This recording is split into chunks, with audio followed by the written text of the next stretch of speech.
Hey, hello everyone, and welcome. Hi, Queen Nita. Shout out to Queen Nita. Oh my God, welcome everyone. I am going live today, Sunday Takeover. So, I'm gonna actually play my intro before we get started.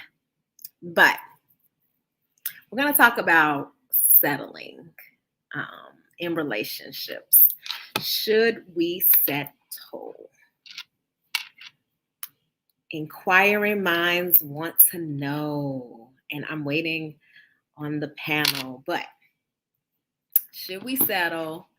And what do we think about settling? And obviously, I watched Ready to Love, and we talked about Ready to Love last Sunday, and some of the physical altercations that happened and how to resolve conflict and things like that. So that was really good conversation. But Ready to Love just keep giving me more and more information to go off of. And this week's episode, one of the ladies decided that she was not going to move forward with the guy. And she said that she did not want to settle. So it kind of brought me to this point of, well, what is settling, right? What do you think? Sabrina said, okay, I'm not settling. So I was just really curious. But before I get started, let me do my intro. And actually, I wanted to wait on one thing. But yeah, let's get into it. Let me post the link for anybody who want to join the conversation and just really talk about settling, what that means. Let's break it down. Let's dissect it. Is settling like even a bad thing, right? Is it a natural thing? I want to really get into those questions because a lot of times people say, you settled. And I think they try to diminish relationships with that. A lot of times people say that, especially in marriages. I've heard people generalize marriages and say that a lot of people just settle and marry people just because. And I definitely want to hear what y'all think in the chat. So definitely tell me what you think about that whole idea of settling. Is that a real thing? Is it a bad thing? And then we're going to let the panel duke it out and tell me what they think. Good evening. Hi, Auntie. Peace. Hey, Kim. Thank you, guys. Welcome, everyone. I see my subscriptions going up. Thank you so much to everyone for subscribing, for liking my videos, for commenting, for watching the videos. Please do not forget to do that. Today, I really want you guys to, stay engaged, talk about the conversation, and, keep it going, keep it flowing. But let me play my intro. Y'all tell me what y'all think, okay? I'm about to play it right now. All right.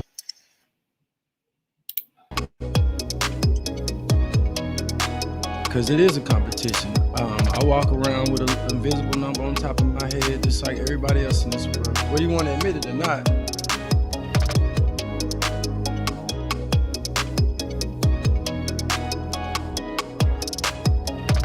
You know what? Like every week they get better. It doesn't even really matter the topic, man. It's just, how can it be whack if everybody's being real?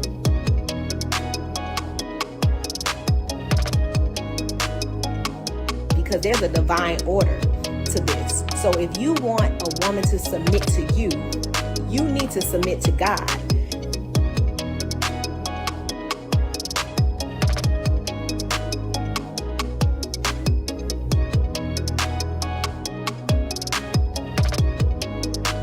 Polyamory is not based on I want to have sex with more than one person.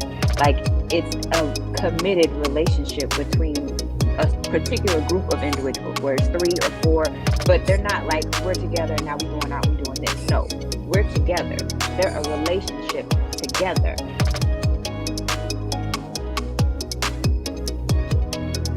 Because it is a competition. I walk around with an invisible number on top of my head, just like everybody else in this world. Whether you want to admit it or not.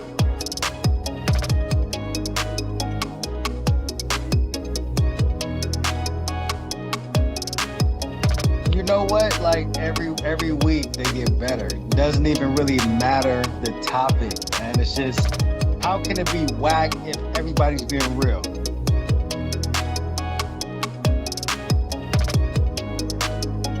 Because there's a divine order to this. So if you want a woman to submit to you, you need to submit to God.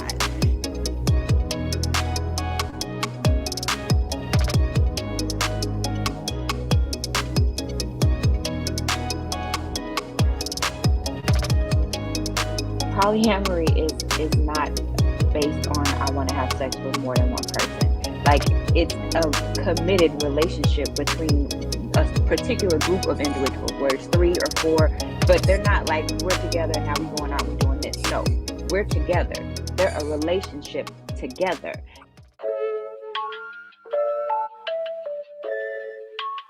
Because it is a competition. I walk around with an invisible number on top of my head, just like everybody else in this world. Whether you want to admit it or not.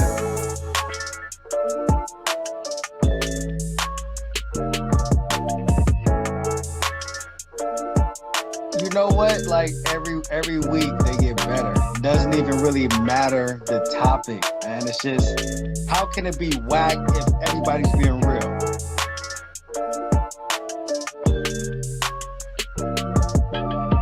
Because there's a divine order to this. So if you want a woman to submit to you, you need to submit to God.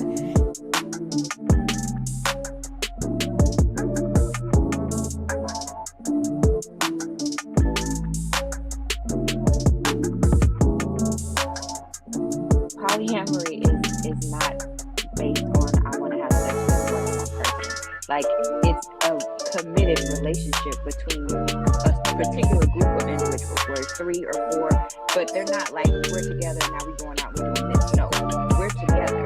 They're a relationship together.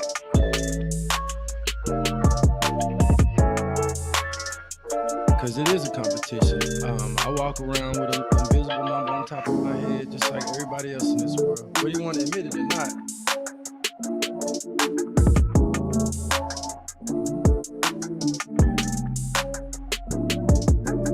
You know what? Like every week they get better. Doesn't even really matter the topic, man. It's just, how can it be whack if everybody's being real?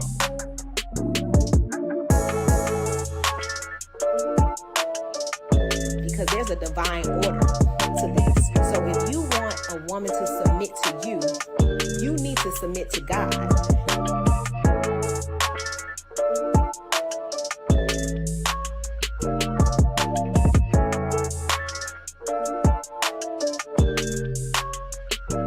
Polyamory is not based on I want to have sex with more than one person. Like, it's a committed relationship between a particular group of individuals, where it's 3 or 4, but they're not like, we're Hello, y'all. What do you think of that intro, honey? I was like, let me watch it with y'all. That was an intro. Playboy, Mr. O. I got everybody in there. Hello, everyone. Welcome, welcome, welcome. I love it. Somebody said, I wanted to read somebody's point, because what we're going to be talking about is, should you settle in relationships? Do you think that it's settling? And I want to highlight Ron's point. He said women peak at 19. After that, it is downhill physically. So it's best to settle, the earlier the better. So you trying to tell me that after the age of 19, a woman is not physically attractive anymore, or she starts to decline? Is that what you're saying? And so that a woman needs to, at 19, when you're barely even knowing what type of woman you want to become or who you are, needs to like hurry up and try to settle with a man. Ron, you need to explain that.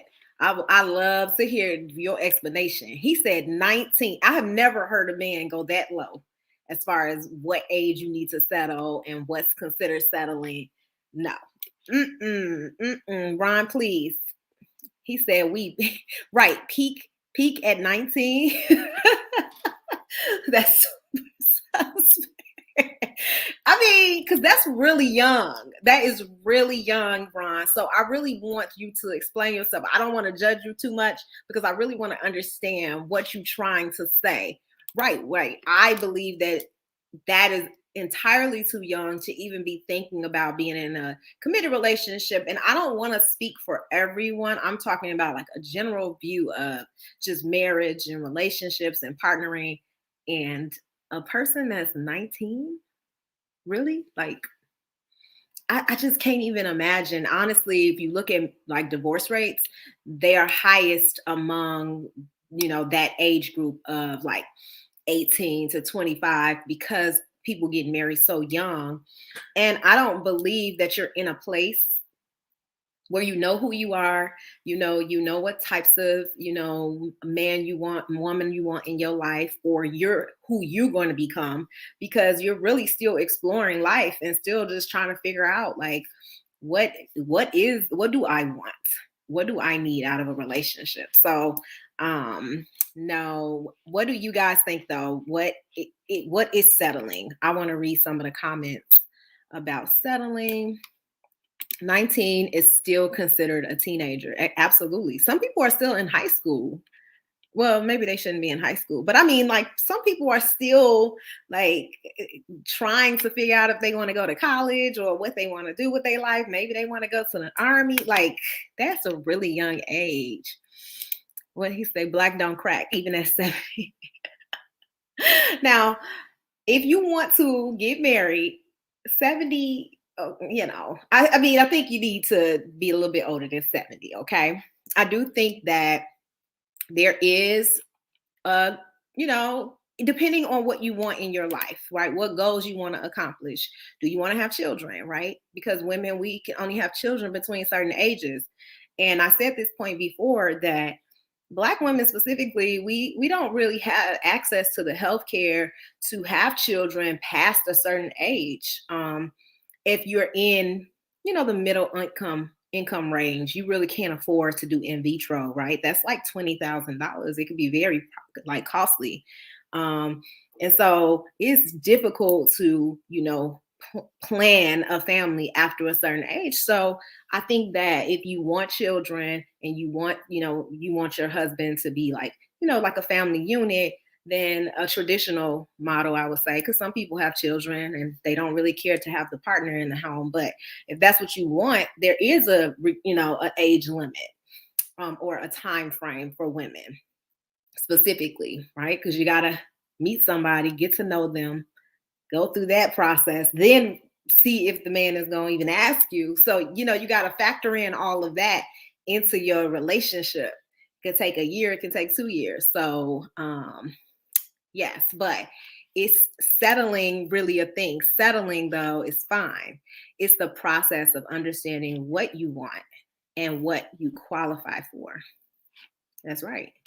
I do think I agree 100% with what you just said, uplift approach, because I feel like, people kind of mislabel settling, right? Like, you're just trying to stabilize yourself or get to a place where, right now, some things that were important before you got married or found a partner is no longer important to you.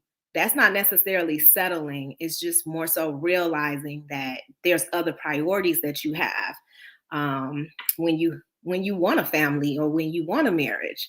So I don't see it as a bad thing, but I know some people have different ideas about settling and what that means or whatever. So what he says, he's not responding to me, so he's responding to you. I think settling is not necessarily just about the decision that you make you're not compromising on the type of partner you choose.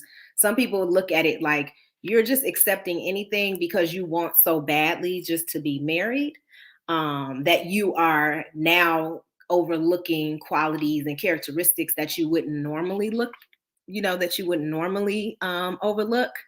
And that's why people say you're settling, because essentially they feel like you're unhappy with that decision that you've made, and you really just did it because ultimately the goal was to get married or partner or whatever the goals were, and you didn't care about anything else. So you partnered with this person regardless. And Ron is here in the background. Ron, you don't have a video. I'd be sketchy about putting people on here with no video, but I do want to hear your side, because I know you made that 19 comments. You're muted, Ron. I can't hear you. Hello? Yep, I can hear you now. Hello. How you doing? I'm good. How are you? I'm good. About the comment, that's physically, that's when most women peak, is around 19, 20 years old. It's not like What do you mean by peak? Can you be clear about that? youth, fertility, all the measures that men look for in terms of what they want in women. That's when they usually want them, not like at 28, 29. So men like women who are 19, young, because Yes, they're yeah, more fertile yes, and they're at their best shape and things like that. That's what you thought. yes. Okay. Well, I mean, if that's your opinion, I do think that a 19-year-old girl or teenager is not ready for marriage in most cases. I'm not saying all, because maybe there's some 19-year-olds that's been through life and, can make that decision for herself. But for the most part, a woman that young, her mentality is not ready to take on having children, like a family, a husband, settled in her career. Like, do she even have I don't know exactly what she can offer a relationship or husband that young. Well, she offers youth and fertility. Like that's what she offers. I mean, so that's it. So you just want to marry a 19-year-old or be with them because then they are more fertile at that age, is what you're saying. yes, and physically they're at their peak at 18, 19, 20, 21. And around 24, 25. I'm not saying that like they go like downhill, but you kind of said that they go downhill after 19. You said like after 19 we just no longer beautiful. They get thicker or fatter, like past that. Like once they get into the 30s and 40s. Are you generalizing? So you're saying that most women are fatter after 19? Yeah, most are. Most are. Okay. I mean, we all, but most, like in case of women, yeah, most are, but we don't, like most don't keep themselves in shape or anything like that. Most Americans don't, but yeah, most are, and it's just. But that 19-year-old is gonna change. She's gonna turn 20 or 21 at some point. She's not gonna stay 19 forever. So what, you just gonna keep replacing her? No, you can enjoy her youth. Okay. Shout out to Mr. Information Man. Thank you. Welcome. So you're saying that it's better to get women while they're younger, right? Yes. Because men only care about the physical looks and the fertility that the woman have, right? Yes. So you really don't think that her maturing and be developing, these qualities are important? Well, I mean, it's important, but you can be 19 and be a wife and a mom and like a student. You can be all those things. Your age doesn't have anything to do with that. So in your opinion, women are getting married too young, too old? Well, no.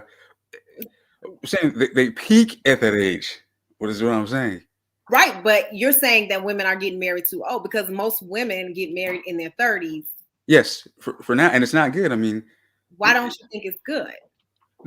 biologically, like it's off a cliff at 35. Like you're not going to have healthy kids. So what do you say to the men who are kind of responding and saying they don't desire to marry a 19-year-old? They said that they don't understand where you're coming from with that. What do you say to that? That's their opinion, but all studies show that most men want those younger women. They don't want them. Like if you had a choice between like a 20-year-old and a 36-year-old, you're going to choose a 20-year-old in all circumstances. Who's going to choose the 30? I mean, no, it'd be like in your 30s, but no, you're going to choose a 20-year-old, not a 36-year-old. Okay, so you're saying that men will naturally choose the younger woman if they have a choice. Yes. Other than that, they're just settling and choosing the woman who's just available in the moment. Yeah, kind of. So can I ask you, do you date women that young? Oh, no. Do the man's age matter as far as how old he is, or are you saying that? No. For men, it doesn't really matter. We don't have that same limitation women do. So you're okay with a man maybe in his 50s if he wants to, if he can. We don't have those same limitations. We don't have eggs. We don't run out of them. Sperm continues to produce forever. So we don't have that limitation. If y'all get old and y'all get disorders like erectile dysfunction, and y'all get y'all get difficult. Well, in that case, I can't imagine a woman 19 wanting to be with a man that old. It wouldn't be about like sex or anything. It'd be about companionship. Yeah, but it needs to be. But what type of 19-year-old is going to be compatible with a 50-year-old man? In what way? Well, in the U.S., it'll be a little bit more difficult, but in other parts of the world, it's not really a problem. You know, men like to say that they like to bring up other parts of the world or other cultures, Western culture, Eastern culture. But how is that relevant in Western culture, right? Because we don't really, live the way people live in Eastern culture. We don't have the same values. We don't do anything similar to Eastern cultures, and our economic systems is totally different. So how is it that the way those people in other countries live, how is that relevant to American society? I never understand. I'm curious because I never understand. I always wonder, why do we always go to Eastern cultures and say, well, this is how I want, to live, and this is how I want to be, when our values are totally different. Well, some of their values, they are better than what you find in the United States. Mm-hmm. Better family structure, where the women are more feminine, the men are more masculine. Some things they're just better at. Even when it comes to the United States, they have better outcomes than even Americans do. So some aspects of their culture is just far better. But would you say that their culture is totally different? Yeah, the culture makes the difference.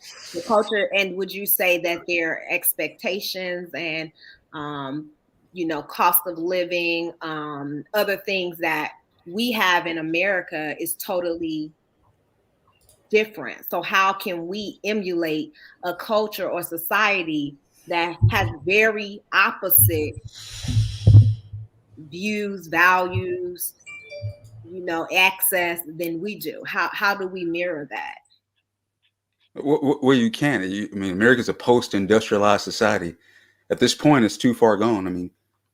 Some of the stuff you see in the U.S. is starting to creep into places like South Korea, even in some places in Africa, like Ghana. They're dealing with some parts of Western culture, but that's to be expected when places industrialize. Some parts of Western culture, it's just going to happen because some of the stuff you see in the United States, like birth rates or whatnot, that happens when you're a post-industrialized country. You don't really need kids like that anymore because everything's here for you. You don't really need those big families anymore. It sounds like you kind of like kids, or the 19-year-olds. They 19-year-old isn't a kid. That's an adult. Yeah, it's an adult, but it's very young, in my opinion, for a man. A 19-year-old can fight in the military. Yeah, they can fight in the military, but should they marry a 50-year-old man or 40-year-old man or 30-year-old man? I beg to differ. 30, yes. It's not so much that it's like if you're 40 or 50, you're gonna want someone that's like maybe those guys gonna want someone like they're in their late 20s, 30s. I mean, just look at it. Men's like average.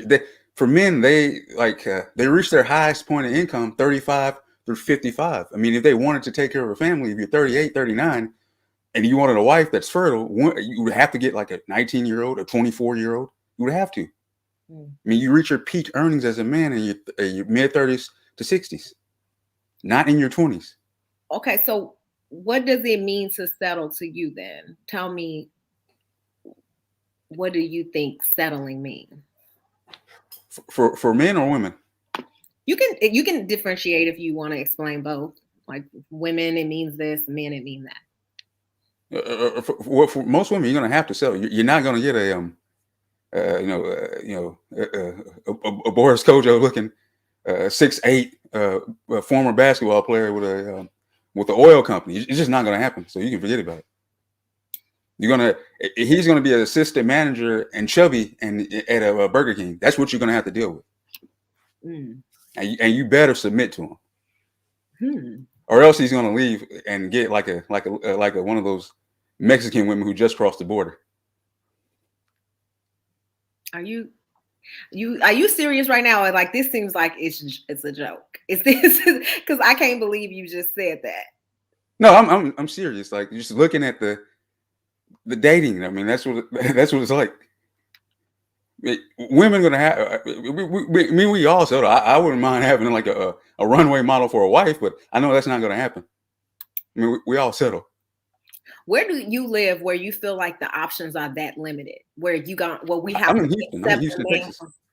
We have to accept a man from Burger King. You think that's really where women are at after 19, that they have to just accept whatever man comes into their life? Is that really what you're trying to say? He down here with me. Mr. You don't, Ron, are you married? I just want to know. No. No. Okay. Have you ever been married, Ron? No. Okay. Okay. I'm saying you're gonna have to settle. That's the reality. Yeah, but if you've never been married, have you asked a woman to marry you? Oh no. Okay. I guess I'm assuming that you're into women. Is that what it is, or are you? Do you have other? I guess. I don't even know how. Sexual orientation. What's your sexual orientation? I don't want to assume. I don't want to assume. Are you heterosexual? Are you gay? Are you? I'm heterosexual, man. Okay, I'm sorry. I don't want to assume. Everybody has their own sexual orientation, so I just want to know. So you're heterosexual. You're a man of a certain age, but you've never proposed to a woman and you've never married a woman. Do you have children? Oh, no. So you don't have children either. Do you want to get married one day? Are you still looking to get married? Yes, eventually. Okay. So you probably going to do the 90-day fiance thing, right? Because you. Did you ask him how old he was? Oh, I'm sorry. How old are you, Ron? I didn't ask. I'm 33 now. Oh, you young. No, that's not young. 33? 33 is not young. That's good enough. I wanted to make sure I heard 33. I didn't know, but I thought you said for men, you guys don't have an expiration date because y'all can pretty much have kids whenever. You can. You have men in their 70s that can have kids. Okay. So that's why I said you're young, right? In comparison to a 70-year-old man, right? Because yeah, that's the case. Yes. Mm-hmm. This is interesting. Hi, Freezy. Hi, Mr. O. Welcome, y'all. Mr. O, did you see the intro? Because you was all in the video. Did you see that? I miss it. I try to take a shower so I can be fresh for your show. Nice. I would like that. I like that. Be fresh for the show. What y'all got to say to Mr. Ron? Because I'm speechless. He says 19 is the peak for women. That really, I think he got some 19 good talking points, but Okay, go he's ahead, just not delivering it the way that is in his head. It's coming out wrong, and that's the only problem. It's not coming out wrong. I mean, I hear exactly what he's saying. I think a lot of women are uncomfortable with the age range, but you tell me what your perception of it is. You know, like to choose my words carefully. I'm trying to finish this food right quick. Okay, well, you just go to Freezy right quick, and I'll come right back. Go ahead. Let me let Freezy, respond to that. He says that 19 is really the peak for women, and after 19, you really just go downhill from there. I'm assuming he means looks, right, Ron? You're saying the looks kind of just deteriorate after 19, and then women start to get fat. He said, and undesirable. Is that what he meant? Like appearance? He said that you pretty much after 19, women start getting fat, right, Ron? That's what you said. Yes. Mm-hmm. He said they pretty much get fat after 19, and they're undesirable. If they don't keep themselves in shape, most don't keep themselves in shape. Right. I mean, look at Jada Pinkett's mom. I mean, she's that age, and look at the shape she's in. But most women aren't going to do that. What you mean? It's not good, or is it good? It's good. Oh, okay. So you like her shape, is what you're saying? Yeah. Okay. I disagree. That Freezy. Hi, Mr. Beston. Welcome. I disagree. Sister, welcome. Thanks for having me on. Shout out to everybody.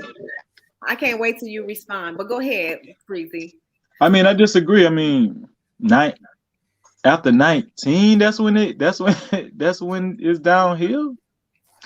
I mean, when I went to college, I didn't see a lot of downhill females in college. You know, they was living their best life. I mean, not after 19.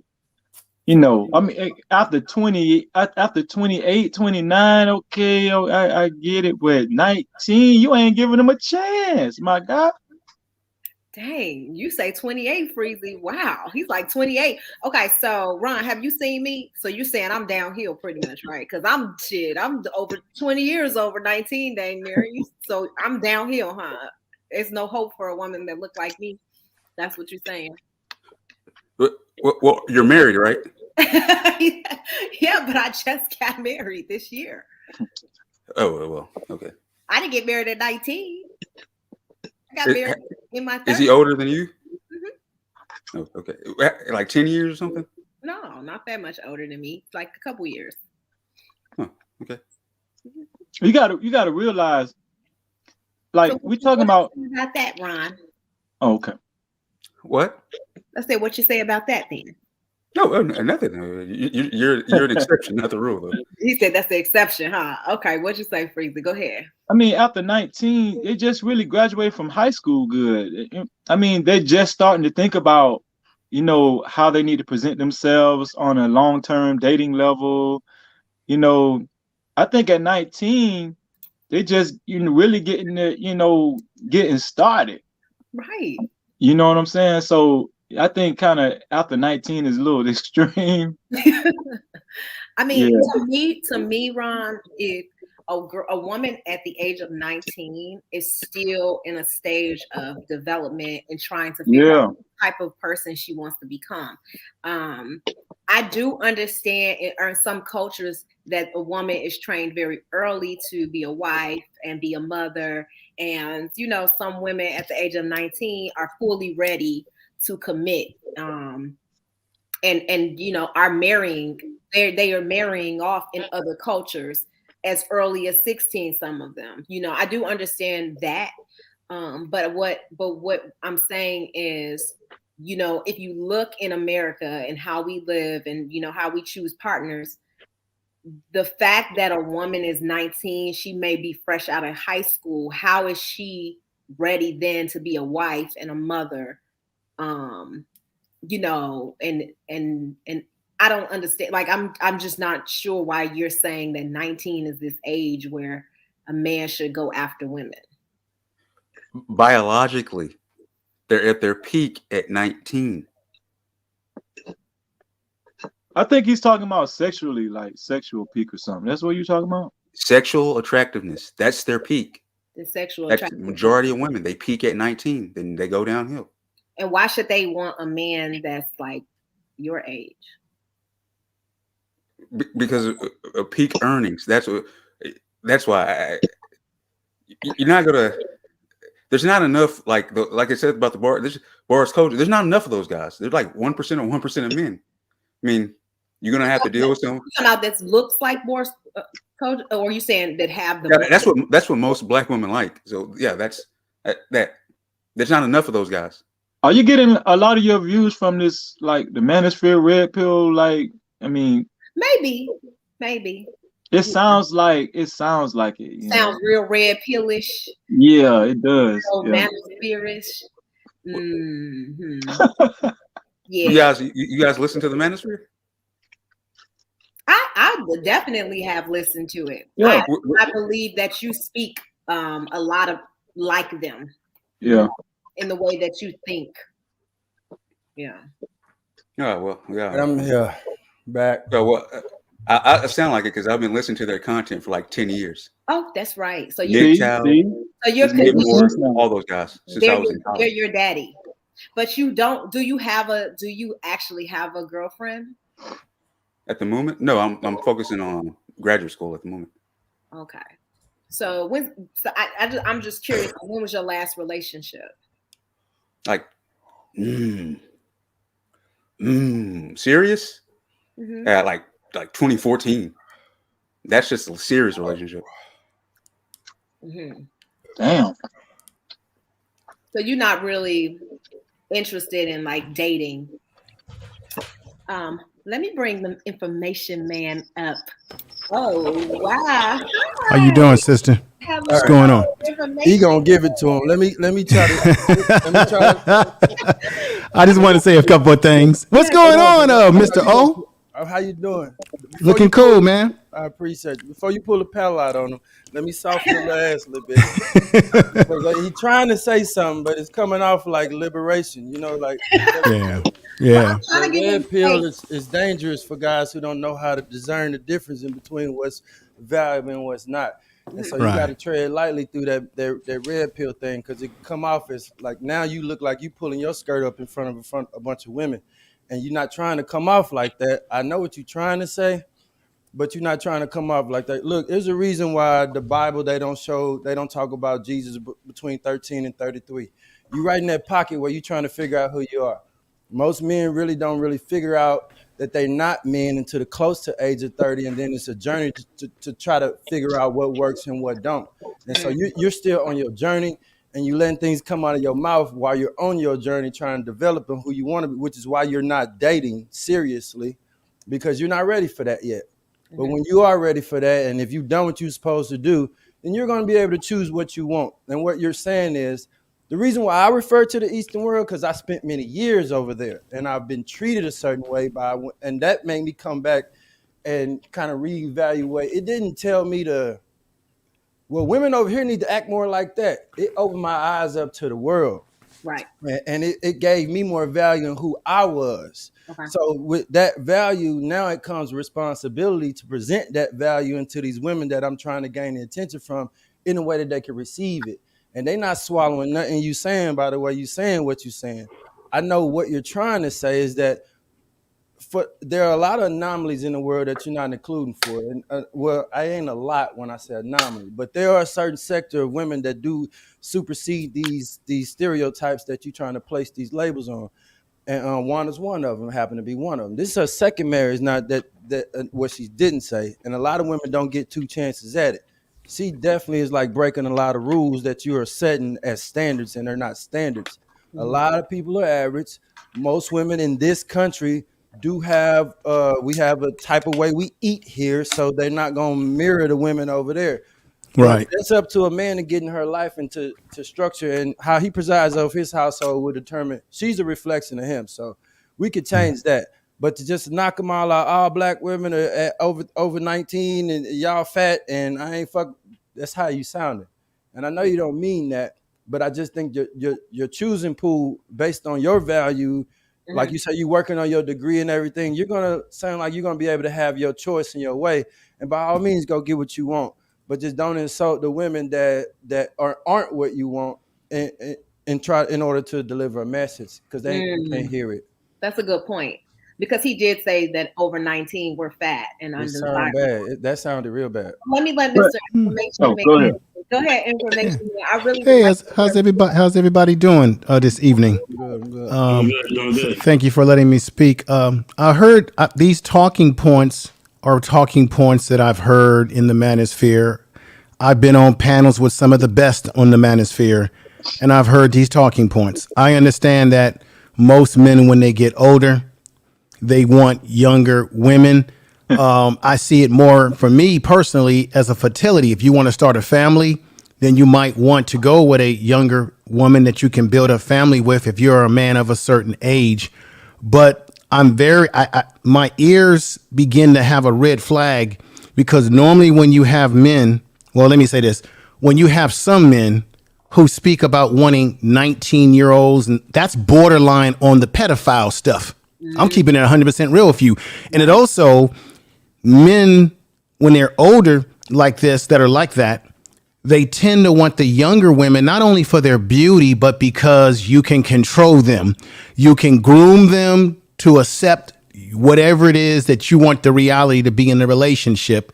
And sometimes it's the excuse for why you can't win with older, more seasoned women, because more older seasoned women are more hip to the game. So therefore you can't master that particular age range. So now it's easier to take over and master a younger group of women that are naive so that you can feel in some sort of psychological way as a man, big about yourself because you're really small in a bigger sense. The bottom line is, for me, I'm 52 years old. Personally, I don't want to be with a younger female because, one, I have a daughter, so I've been married before. I was married for 15 years, so I've been down that road before. Younger women at my stage and where I'm at in my life, it depends on where you are in your life. We can't have a conversation. Right. There is nothing in common other than the sexual desire I may have with that younger female, but there's nothing really in common. Now, are there younger women out there who can bring something to the table intellectually? Yes. But for me, I don't go hunting for younger women because it just doesn't jive with me with where I'm at in my life and my confidence level. Another thing that I want to give a dismeanor, I want to cut through, because I work in mental health as a therapist, so I've dealt with this sort of stuff.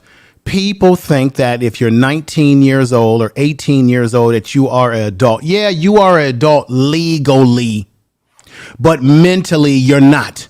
You're not an adult mentally or emotionally. And if I'm not mistaken, I can brush off my biology or my psychology 101 book.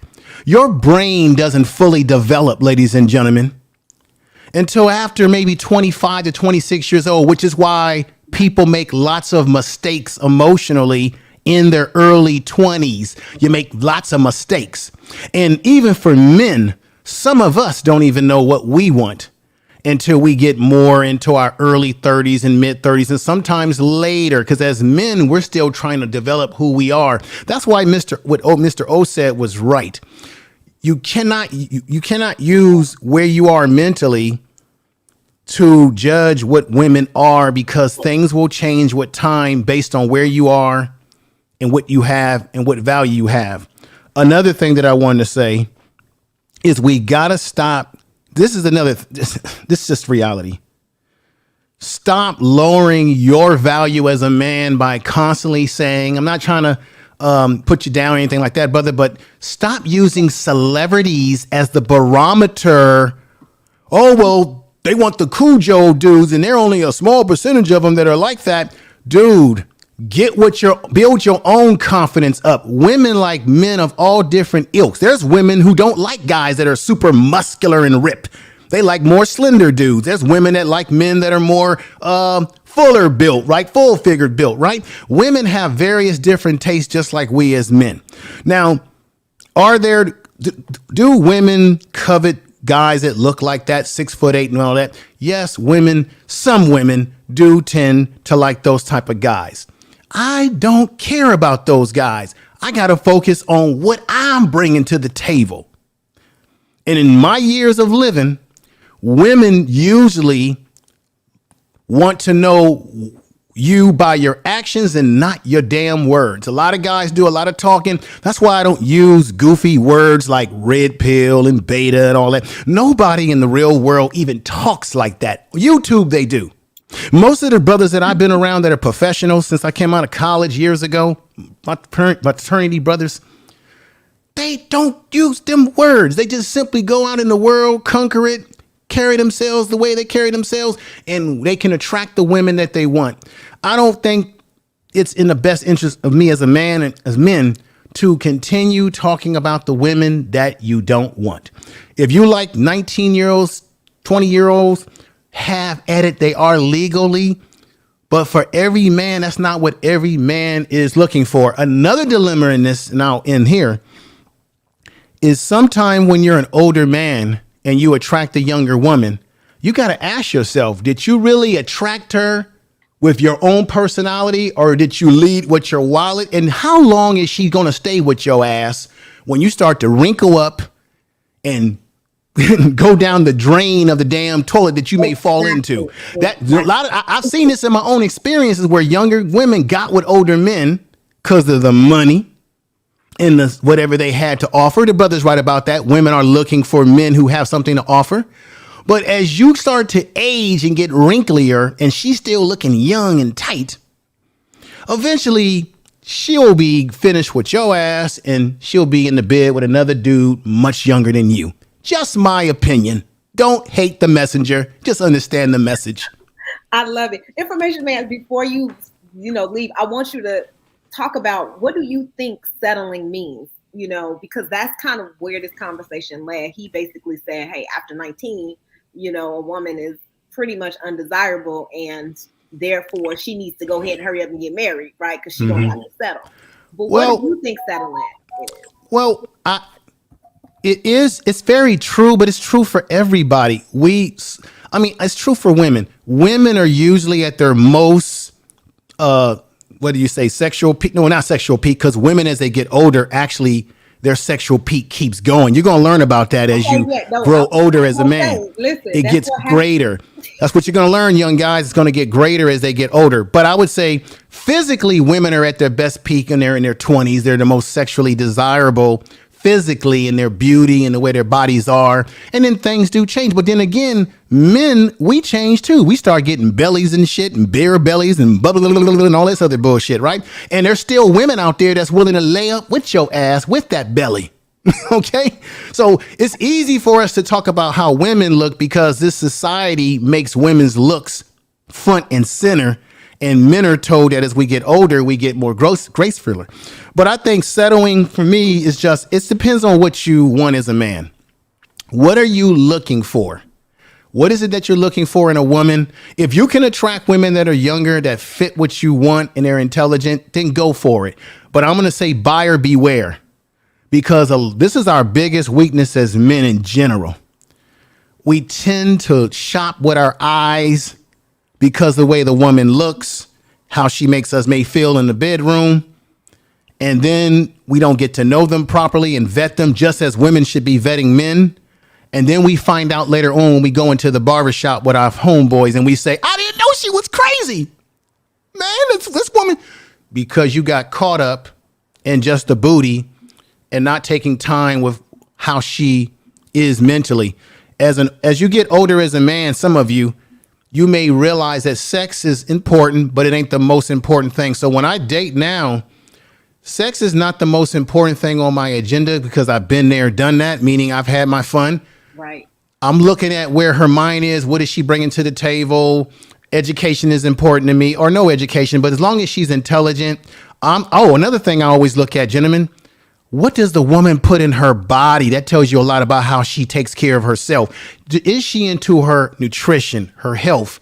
All right. Working out is excellent. But what is that woman putting into her body? And what does she spend her time doing? Does she spend all her time looking at soap operas, being a finger popping type female? Because if you were to have kids with that woman, the mother or the woman is the first God that the child knows. So if you got a finger popping woman, soap opera watching woman, that's going to be translating to your child, because she's going to be there nurturing that child and educating that child while you're at work or something. So that's why we got to make good decisions. Did you see the link that he posted in the private chat? I would like you. No, I didn't see that. I didn't see it, but the New York Times, right? It's just some refutable things in there. Right. Where he's getting his information from. He was just basically kind of supporting the fact that men like younger women, whether we like it or not. Men desire younger women. Women are more fertile in that. Mm-hmm. He made some great points. Yeah, so I didn't want to demonize or talk about him because I really wanted to know why he liked or desired women. No, it's true that men do like younger women, but it depends on the man. Like I said, for me at my stage in my life, I don't really want younger women for something long term. You got to pick and choose what you want from the women that you want to attract. I think that's key. But if he's a younger guy, go at it, whatever. But I do feel personally, I do red flag when you have older men who are fixated on younger women. Because now you have to ask yourself, are they borderlining on that petty type stuff? Mm-hmm. I'm gonna stop right there. I've said a mouthful. A man in his 50s can get something a lot younger more often than a woman in her 50s to go back and get something in the 20s. But it ain't because of his physical looks. It's because of his value, where he got his money, his value to the community, how many thank yous he get on a daily basis versus how many he give out. Well, right, women. How valuable he is in those ways. Women, we're not necessarily attracted to men who are younger because we look for men who have security and who can offer a different thing. So it's no point of comparing, because men, you all definitely are visual, and women, we're not visual. I was just speaking to the article. He put the 50 and the 18, and so I'm gonna check that article out. That area right there, like for a man and a woman at 50, it's just we having two different conversations. Is what Juan is saying. Yeah. These are two different conversations for a man at 50 and a woman at 50. Because men and women get together. I will post it in the chat. I think it's also based on like your preferences, right? Yeah. Mm-hmm. So it's what your preferences are. But I'm gonna just keep it 100. Like most times, and this is not just with women, it's men too. Most times you're dealing with somebody over 35, they sometimes do have baggage. Not everybody, but sometimes they do. You know what I mean? So I think that based on that, people don't want to deal with that baggage. You know what I'm saying? They don't want to deal with that. So they want to be with somebody a little bit younger who doesn't have all those baggages. But then when you deal with somebody younger, you may probably deal with somebody who's not as mature. That's true. You deal with somebody that you basically have to raise as your own child. You know what I mean? You have to teach them things in and out of the bedroom, you know what I mean, for them to be able to be functional with you in a relationship. And that's also a chore. Mm-hmm. So I would say it's all about the person and who they are. It's not really about their age. It's about who they are. It's about if you guys are about the same purpose, if you guys are on the same energy wavelength, and that's what's going to really make the relationship last. So is it more about, oh, I'm sorry, somebody probably needs to mute. I'm sorry. Is it more, Mr. Beston, about how old the woman is or just how much baggage she comes with, right? What if it's a woman who is 30 or 32, but then she doesn't have children, maybe she is flexible, maybe she has all these things. Will you still desire a woman who's in her 20s, right? Yeah, it's about the baggage for sure. You know what I mean? It's about what are they bringing to the table, and also what the man's bringing to the table. Both have to bring things that are positive to that relationship. The baggage. If you're bringing any type of thing negative to the relationship, whether it's certain bad habits or certain lifestyles, or you're not really focusing on the right career or whatever. You have a bad family life, outlook on life or whatever. That's going to affect your relationship. And I think people settle because they believe that they can either change people or they're just tired of being alone. But if you're just tired of being alone, then a lot of times you have to ask yourself, well, why am I tired of being alone? You know what I mean? Ask those deeper questions within yourself. Start to have some more self-love so that when you are in a healthy relationship, you can give your all and you can be able to receive somebody's all, and everything can work out perfectly. Mr. Besson, what is settling to you? What do you see as settling? What is the definition of it? Settling is when you see behavior in a relationship that you know is not going to work, and you still stay in that relationship. Basically, that's what it is. Because you have a bigger goal, right? Maybe you want to get married, or you don't want to be alone, or there's something else, and you're like, well, I'll just ignore those things because a lot of people are afraid to get uncomfortable. You have to get uncomfortable to even grow in life. And a lot of people just get complacent on where they are. A lot of people don't want to go through the stages that it takes to downgrade your life in order to get what you want in a return. I'll just stay right here because we got a thing worked out. I sleep on the couch. She sleep in the room. It's easy. The bills make sense. Yeah. A lot of this baggage thing has to do with men. When we looking at it, look at how much it's going to cost us. The kid represents how much money is coming out that I got to spend. No different than she coming in with a lot of debt. Like, that's baggage too. You could swap those two out. It's still, if a woman coming with no kids, but she got a bunch of credit cards she ran up and a bunch of student loan debt, that's baggage too. I gotta factor that in on if that's a good deal for me or not too as well. It ain't always just the kids, but we factoring in risk analysis based on the cost. I just want to say this one last thing. I want to say this one last thing. Because I want to stop nobody from talking. Everybody wants to be in a marriage that's healthy. Everybody wants that. We all desire that, but it's just the work that it takes. It takes a lot of work.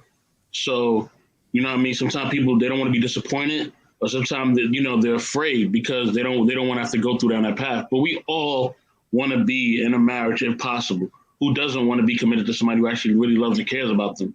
You know what I mean? We all want that, men and women both. What do y'all say to Sherelle's comment that what you guys are saying is cap? Because a woman over a certain age is a red flag, baggage or no baggage. Because if she doesn't have a successful relationship, you guys see that as a sign that she's undesirable and it's jaded. What do you think about that? Nah, cause she might not have had a successful relationship with that dude. It ain't got nothing to do with me. You feel what I'm saying? Right. She might as well with a creep, a couple of creeps, or she just might be poor at, choosing good, significant others. Yeah, I might need to teach her a couple of things. You feel what I'm saying? If she's willing to listen. So no, that's not true. And And you then can another thing, automatically see it as a red flag if a woman haven't been in a serious relationship, is what you're saying. no, and another thing about baggage, just cause a woman has a child and a baby daddy or whatever, that, to me, it depends on how well she handles that situation with her baby dad. Now, if she's on the phone when I come to her crib and she's on the phone arguing with him every other day, and that's taking energy away from my relationship with her, yeah, that's baggage to me. But if she know how to handle this dude, and she pretty much knows how to co-parent on this mature level, or if this dude ignorant as hell and she just ignore the hell out of his ass and she doesn't let it affect our relationship, I like that type of stuff, So I can't wait to have my conversation to single mothers on how to date, because I think it's important to make sure that if you do have children, have the support system so you can date and eliminate some of the baggage that men call it. But at the end of the day, that kid is still gonna come before that man because that's hers. And it's not always a good deal for certain men. She ain't never gonna put her son over you ever. I don't care what you do. She's never gonna. Let me say this: that I'm married, and so my son definitely don't come before my husband. So I don't know what you're talking about. That's what I'm talking about. Now, women. That's what I said. she disagreed with you. I disagree too. Yeah, I disagree too. My kid does not come before my husband. Oh nah, most women they put that kid over first. No, but mostly. Say, Can I say something? He did this. He's my husband. That's a difference. So that's a difference. Yeah, it's a difference because when he was my boyfriend, it was a totally different experience. But let's talk about I want to talk about settling, but go ahead, JT, because JT just joined, and I want JT to kind of, chime in. I don't know if you heard everything that we were discussing. I had problems with my I try to use my other camera on my other phone because my iPhone, everybody always call my phone, so I get knocked off the show. Exactly. But I disagree with what Mr. O just Put it said. in airplane mode, JT. That's what I do when I use my phone. Put it in airplane But mode. she just agreed with me. She said when she was a Go ahead, JT. boyfriend, the No, son came no, first. but see the thing about it, like with that situation, like well, she basically said what I was going to say, but like that normally happens in those situations.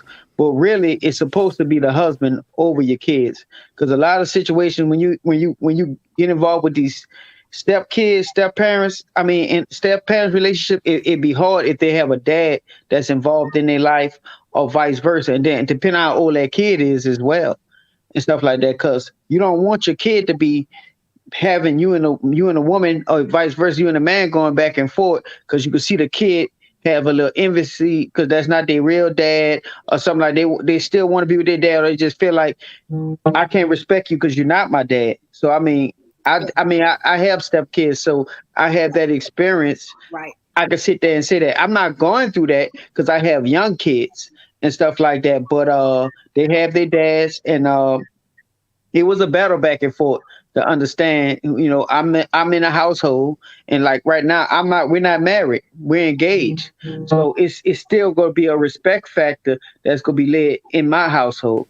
Yeah, I think that we brought up kids because Ron, and I don't know if you're still on, Ron, but Ron mentioned that, and even Information Man, I think everybody mentioned that baggage, right? Or having baggage in a relationship and what that brings to a relationship. And I guess, when you're a single mother, people consider, you having children and a baby father, some baggage that they have to accept, right? In that relationship.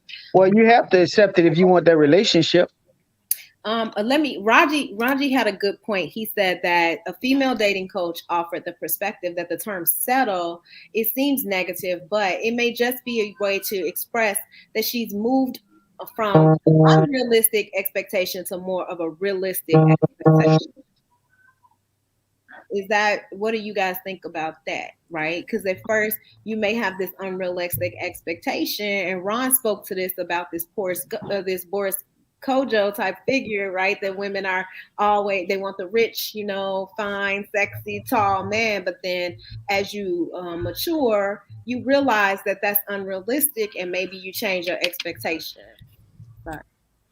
I don't think anybody should settle. The word settle does have a negative connotation. I think people should just know what they want and be able to say that I can get what I want. Like Lucky was saying earlier, you got to deserve what you want as well.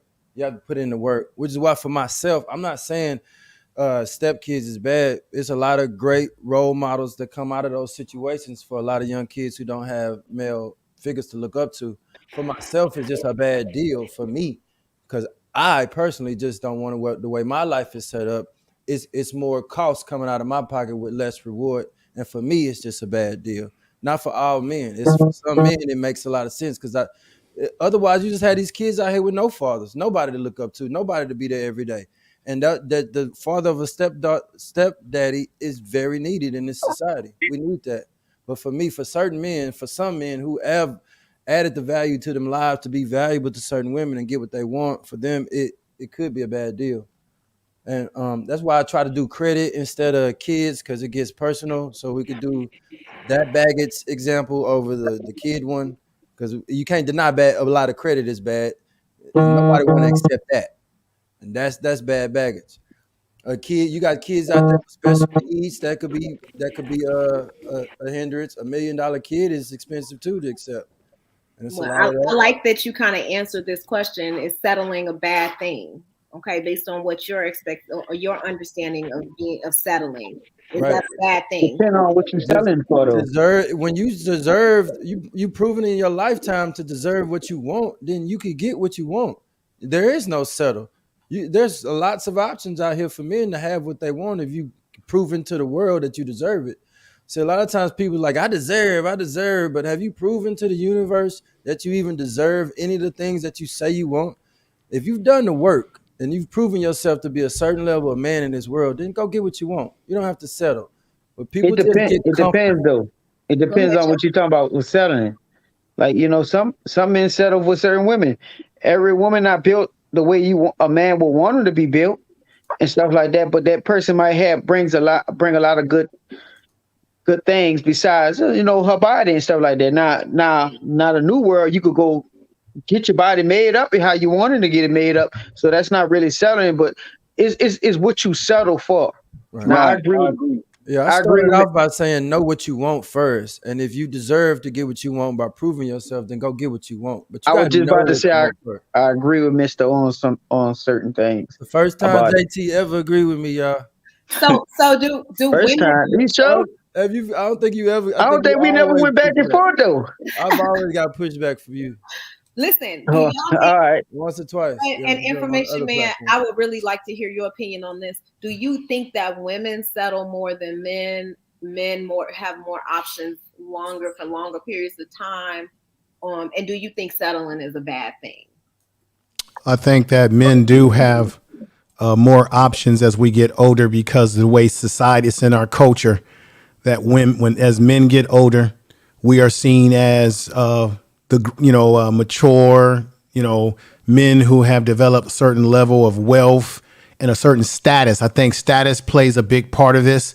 So women, unfortunately, in this society, I'm going by the society stereotypes, they see women based on women's value physically or to produce children and what have you. Right. Men, we're not castigated like that. We've never been stereotyped like that because we've been pretty much men have been in charge of the society. So I think that women have this window of opportunity that starts to shrink. Let me just say this too. I know this is not going to be popular with some of the ladies to hear, and you probably have heard this on YouTube, but it's coming to be some truth to it. There are well-known black female date coaches out there who have decided to close shop because they're saying that some black women, when they're coming to these dating coaches, they're having these unrealistic expectations as to what kind of men they want to desire. And I think that's what shrinks the window for women because women, sometimes some women feel that, okay, I'm going to go to school and get my education. I'm going to get my career. And then this man is just going to magically drop out of the sky. And ladies, it don't work that way because we got to get out of the fantasy of these love books. This is what they give women in this society. They give you love stories. They give you 50 Shades of Grey, all these things that romanticize what's supposed to happen for you. That's in the movies. Now, there are women out there who do meet their soulmates. They're lucky and God bless you. But you have this short window. Men, we have a longer window because especially if you're older, we can still produce children. So even if we get with a younger woman, if that's your thing, we can still impregnate that younger woman. Women, your door of having children is a shorter. Mm-hmm. And unfortunately, women, as you get older in this society, I know ladies are not going to like to hear this. I didn't create this. It's the world I was born into. As you get older, your value starts to go down, which would play into the reason why the brother on the panel, when you were talking to him, was saying that men are going to go for the 19-year-old. That's those men that want those 19-year-olds. Yeah. But overall, as a society, the value on women that are older is very low. And that plays into the narrative that you have this short window. But let's keep this in mind, too. We have to not forget the cultural aspect of this. We in the black community have a different dynamic, just like you see men in the black community that be with women of all different shapes and sizes, right? Full figure, skinny, slim, thick, whatever. We never use the Eurocentric dynamic to judge what we do because we have a different way we do things.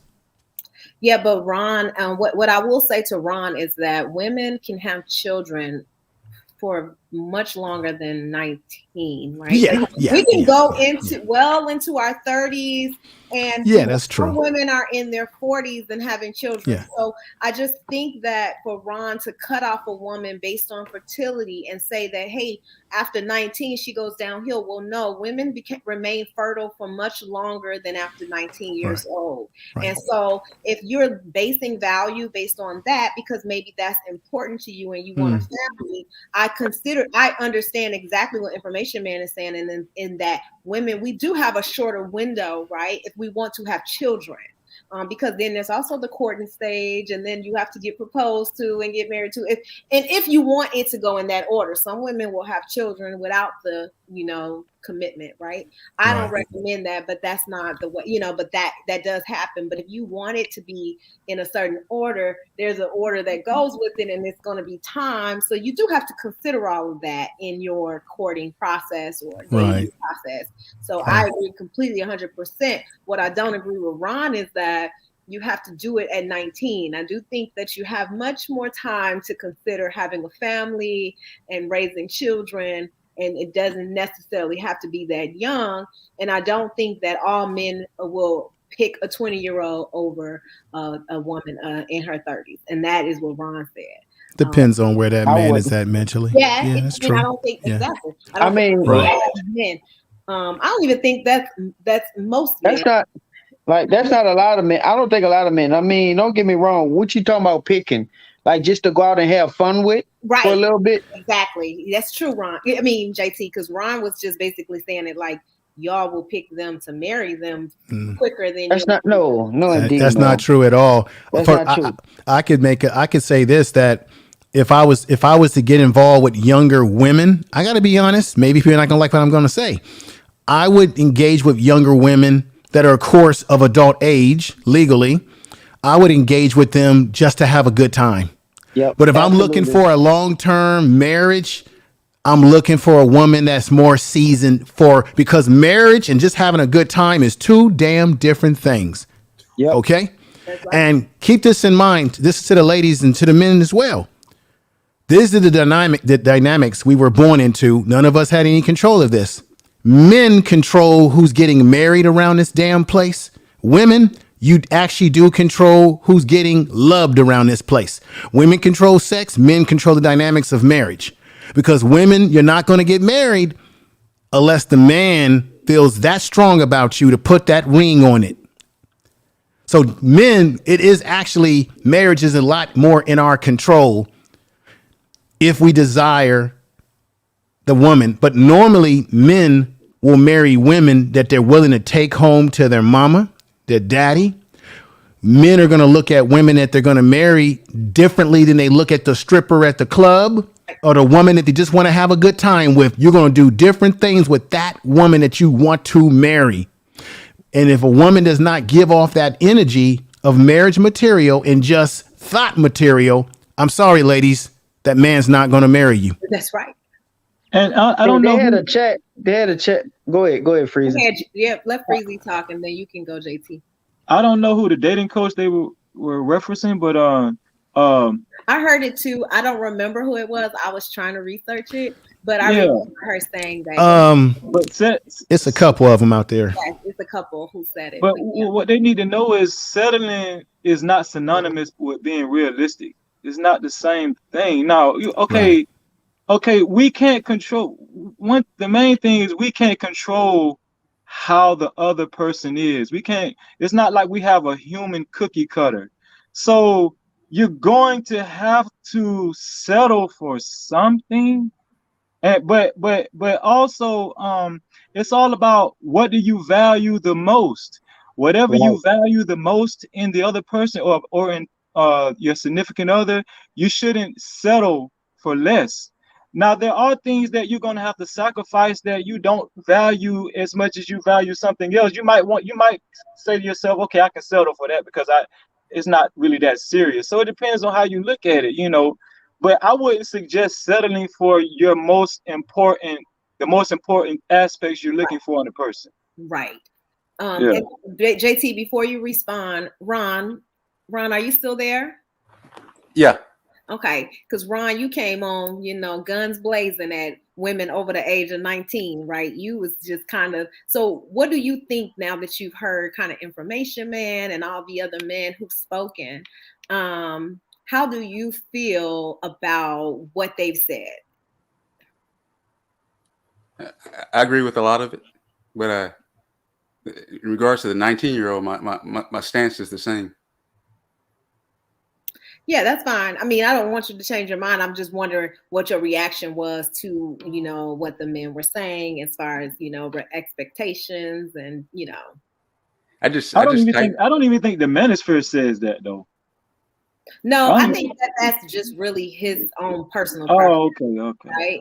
Because I mean, at the end of the day, Ron can say he want a 19-year-old, but he's not really dating 19-year-old women. He hasn't had a relationship since 2014. So he basically said, but he's saying though women should birth children at 19 though. Yeah, he's saying that that's the age where women should date, marry, and have children, right? Ron, is that some women are still in coming out of high school, college, right? Yeah, but I said they reached their peak at 19. Okay, and so tell me downhill. So you said they go downhill from there, though. What did you mean by that? Because I guess the men. That's physically, in terms of sexual attractiveness and whatnot. That's their peak, and that's what the article is saying.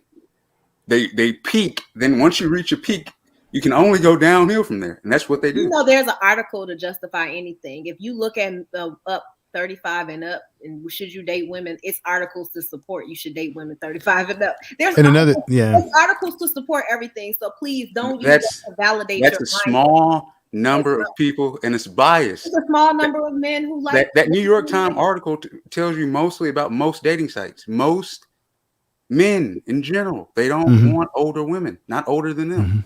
Yeah, and if you can choose someone who's 20 years old, you would choose them. If you want, look, the only reason why we're offended when we say 19 because you equate it to like 15 or 16 or what, that's an adult. In the Western world, you automatically say, oh, it's pedophilic and all, which it isn't. I think pedophiles are people who like people who haven't even reached sexual maturity yet. Yeah, we're talking about 19-year-olds here. It's an adult by the standard of what's legal in our society. For now. But if you look at the psychological maturity of a female or even a male at that age, it's not that the person does not really have full development until way after that age. Yeah. But I understand what you're saying.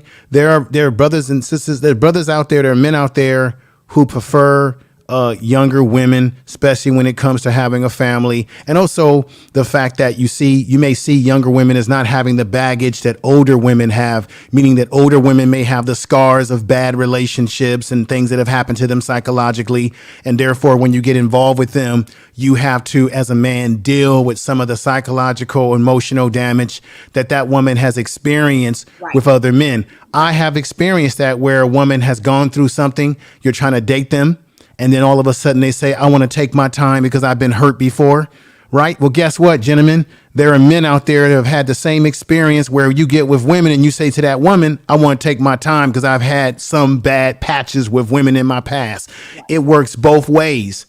But remember, women have a more emotional wiring to them than we as men. So we have to understand the dynamic of that women and how they are affected. Plus, not to mention when it comes to black women, in general, you've had black women who might have been molested and mistreated in the family dynamic. So that might create a dynamic in which they don't trust you as a man. So all these things are playing around. Everybody wants to be happy, right? The bottom line is we want everybody to be happy, to meet someone that makes you happy, wherever you are in your life. That's what's important. Yeah. I mean, and if Ron, if you think that a younger woman is more what you will want, and that's what you pursue as long as she's legal, what can we say, right? Whatever we think doesn't really matter, because all that matters is what you want, right? Because that whatever you want is what you're going to pursue. And I don't know, because you haven't really, Well, he ain't got a lot of experience. You ain't really dated that. So what I'm interested in is what type of women. I thought he said an article though. He did say an article. He did. He posted an article, and I actually put it in the YouTube chat and it's in the private chat. He posted an article from New York Times just regarding like what men are, and I mean, obvious, I think it was like online dating apps. Is it broken down by racial dynamics? Like, what's the difference between how black men or Asian men or white men? Do all these different ethnic groups see it the same way in terms of the article when it comes to 19-year-olds? Because when you look at these articles, you always want to look at who's writing it, what perspective are they coming from, what's their cultural background to deriving at this kind of data. So I would be curious to know what the difference is ethnically around the same issue. I don't think they break it down by race. And you know what, information man, what's another good point is that this is just an online dating, and a lot of people use that for hookups. So right to the point of what every man, see, I think Ron is confusing that. To the point of what all the other men said was that she may be a good fun play toy for the night, but is that really going to be the woman he proposed to and marry? No. Is that longevity? Longevity? Because yes, you're right, Ron. Maybe they do want to experience that, right? If a 20-year-old woman get in their inbox, it's like, ooh, okay, let me see what that's like. But is that ultimately going to lead to a long-term commitment? And I guess that's what, because like if you meet a woman at 18, I mean, when exactly do you start courting a 19-year-old woman? That's what we're trying to figure out. Because you're basically saying at 19 she's ready to go. So on any major college campus. Mm-hmm. So for freshman year. For me, it'll be that. So get her freshman year, you need to lock her down and try to get her going so you can have babies and everything. I want to give you some grace, man. Just to assume that the downside of the peak is all bad. I mean, it's a long ways to get to the end of her actually being valuable to a man in the masses. We talking about that. If you're gonna say it peaks at 19, then when you're gonna say it's over at 35? It's a whole lot in between there to choose from. We just assuming after 19 it's over. The downside of that peak ain't all bad. Well, it's fine. I mean, that's why he's probably been single for so long. I just want him to say it different because he's saying it offensive. It doesn't matter. What happens is, women who are super particular and men, you guys often kind of come at them and you're like, man, you're really particular. That's probably why you're in the situation you're in. It works the same for men. I feel like it's a lot of misinformation going on, man. A lot of these dudes, just like Ron, no offense, Ron, but a lot of these dudes, they weren't getting no play like that when they was, in their 20s. They're not very experienced with women, so they feel like once they know how to get the money, they know how to educate themselves, but they don't know how to get the woman. They don't have no game. So they feel like once they get the money and the success, they think the easiest thing to do is to manipulate a young female that's 19. They think the 19-year-old girl is going to be easier to train, but they got another thing coming, because these young girls, they ain't listening like that. They not listening. I'm trying to figure out where they get this notion that these young girls are so submissive and they're easy to be trained. That's not true. You're gonna get Ron. You're gonna get 8 alive, Ron. Right. A woman that age is probably just looking for what you can get from her in the moment. You're gonna get 8 alive, Ron. Not really trying to. I'm not even gonna front, family.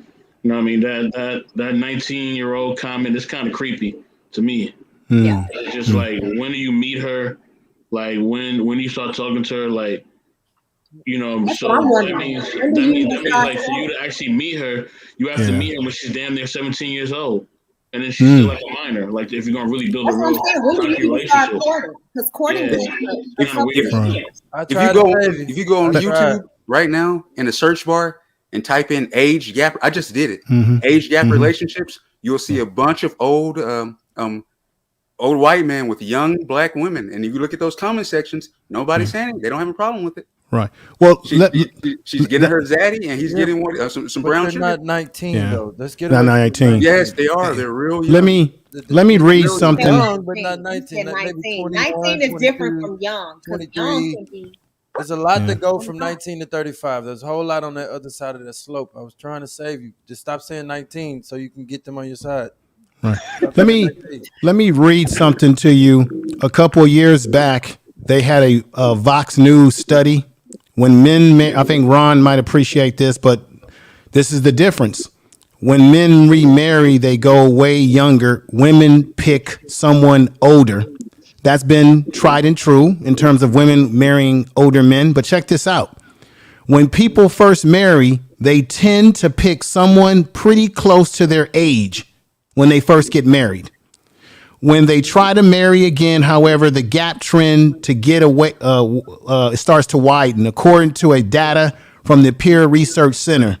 And that gap is different depending on which gender you are looking at. When people remarry in different sex couples, that is, the wives get younger and the husbands get older. So basically, when you get married the first go around, you tend in general, according to their study, to marry someone within your age bracket. And then when you get much older as a man, and I've seen this, you tend to go for younger women, and women tend to go for the older men that are more stable and so on and so forth. So that's a study that they did in 2014. I know that's a little ways from now and in this area. Yeah. But it doesn't say that they're looking for, it doesn't say that men are marrying women like to the damn point that they're teenagers either. Yeah, like there was a time in this country and in other countries it still exists where under 19 is still being primed to be wives. But that's just not common in today's world, in this Western time. If you find a 19-year-old that you can mentally have a conversation with where she can understand you, that is very, very rare. And she's been through a lot of trauma, man. For real. Lot. She had grew up real fast. You're not going to find a lot of 19-year-old women that can have a conversation with a 33-year-old man about marriage. You're not going to find that in this Western world today. On the other side of that 19, 23, 25, they may be starting to talk about what a wife should be in this world. But that's so far from what you're saying, 19. Wasn't that early courting tied to life expectancy? Yeah, like so, Shannon brought that up on the last show. Right. But life expectancy has like risen, and women are kind of living longer than men now. And so why do women need to marry at 14, 15, or 16 years old anymore? I think that back then there was a shorter life expectancy, which even shortened your time of, and also, childbirth was really, hard back then, right? There's been a lot of advances, and so I think we need to adjust with the times, and our mentality was still around. Women were dying young, and they was having 9, 10 babies. That's and so and they was like they were having huge, crazy families, and now. But the biology hasn't changed. You still peak at 19, whether it's 50 years ago or now. Your peak is still that age. It hasn't changed. You don't want 9 or 10 kids no more. You want about 2 or 3 now. You like 4. 9 or 10. I don't know what you mean by peak. Maybe Ron, can you tell me what you peak? You peak at 19. When you look your best. No, honey, I look good now. I'm saying that to a black woman. What are you talking about? Say that. I'm fine. What are you talking about? I'm pretty sure when you were 20, you looked better. Have you seen me? We all know gravity is real, but you can't say that to a black woman, man. You can't say that. I didn't even have no curves at 19. I was still like a little skinny bit. Y'all probably wouldn't even looked at me. I had braces. Let's just get something out the way, biology wise, since everybody wants to throw this thing about peaking. Your body is still going through changes at 19 all the way up to into your 20s. As men, I bet if I was to look at any of your photos when you were 15 or 19 or 18 years old or 20, y'all all look different than you look now. A little more. And matter of fact, when it comes to men, some of us get more muscular if we started working out and building up our bodies than we were when we was a skinny, wiry looking kid, right? Depend on the dude. So this whole thing about 19 is the peak. There's some women that look way better when they get to their 30s or 33 years old than they did when they were 19 because they matured, their bodies matured more, and they're matured mentally, and they look even more attractive. And you can tell that they were just a little young thing when they were 19. So I don't know. I know he said this is. I know he said it's a study in an article, but I don't think we should just hold on to this. Well, 19 is when you're at your best. No, you're not. One article, Mr. And Information Man, it's really only relating to dating apps and who men go after, but it makes sense that men would want. The reason why I know it's bullshit, and no disrespect to Ron, because I took child development when I was in college, part of my degree, and your body is still maturing. You're not who you are now at 19, what you're going to be like. I'm going to say it again. There's some dudes that are bony as string beans. And when they're much older, they're like, damn, dude, you look like a whole, So I don't think we should be holding to these numbers of age and saying this is what a woman is, because there's some females out there that look terrible at 19 because they're not taking care of themselves. They're using drugs, they smoking alcohol, they're oversexed. You can't put that barometer like that. See, that's that. I'm sorry, man. That's that Eurocentric shit. It's really weird because I believe that when I was in my 20s, my mid 20s, that men were like highly attracted to me at that time. That was my time. And I just don't even remember 19 men really pursuing me seriously. Like, I just feel like that. Me, and I'm thinking about my friends and like our experience and everything. I feel like that's when men were like, I was to the club and I was having a good time. And, you was meeting guys. When a little older, you start getting shapes and all that kind of stuff. So I don't know. I just don't know how I feel about being 19 as opposed to. Yeah, that was a time, but not in today's world. No, different world today. Everybody developed different though. Everybody developed different because they got some 19-year-olds, and I know when I was younger was stacked, and as a woman compared to older woman, woman. So everybody developed is the DNA, genes, or genetics, what they got, right? And all that. So and women do mature faster than men do. Right. Well, what do you say, Mr. Rucker? Mr. Rucker just joined. Mr. Prenup. I got to call him. Mr. Prenup. He don't care long as they sign a prenup. If she's 19 and she got a prenup, he'll go for it. What do you think? She may be still a little bit too young, but if she's old enough to drive and she can sign a prenup, I'll consider it. The conversations will be odd as far as remember back in the day, remember CDs? It's gonna be weird. Yeah. So why even go down that road? Because the conversations are just gonna be weird. It should be at least, fellas, at least about 10 years younger. But it can't. Beyond that, it's like it gets a little weird with the conversation. That's why I kept saying, stop saying it. You losing them. Stop saying 19. You're losing everybody. Just 10 years. Stop saying it out younger loud. Than your age. You don't want to be. We ain't going the R. Kelly route. So it's just like, nah. It's look, and y'all missed that Elvis met his wife. She was 16. Nobody want to talk about that. But Elvis. See, back in the day, it was different though. Right. It was a totally different day. It was different back. I'm talking about way back. You could sit there and say they was messing with 15, 16, 14 young women, and may have, I don't know, back then. That wasn't the norm. And it was all about the womb back then. They wanted a bunch of babies. They just wanted exactly. They was not looking at as pedophiles or molesters, whatever you call them. Now, it was molestation. Was it being reported? Was different. But yes. No. What I'm saying, like, it was a crime back then, though. Back then, I don't know how old that was, but I think they used to marry 15, 60-year-old women. Right. If you go back and you look at South, if you go with a parental signature or I guess a parent can say, hey, yes, it's okay, and then they can legally marry. Yes, that's true. I know. Right. I know that's in true. South Carolina, they just changed the laws in South Carolina some years ago. It was still on the books legally in South Carolina at one point in time that you could marry a young lady that was 16 years old in South Carolina. And a lot of those laws in those southern states was because of what you had said before. People were dying. Men were going off to war. If you go back in the 1600s when there was all this warring, men used to put chastity belts on women, right? Or men would marry women very young. No, this is it's real, right? And when you look at and then when you look at like my family, they all came from North Carolina. My father came from a family of, he was one of 15 kids. And at that time, black people got married very young because as they came out of slavery into Reconstruction, what was the first thing that black people did? They got married very young, but the purpose was to build a family.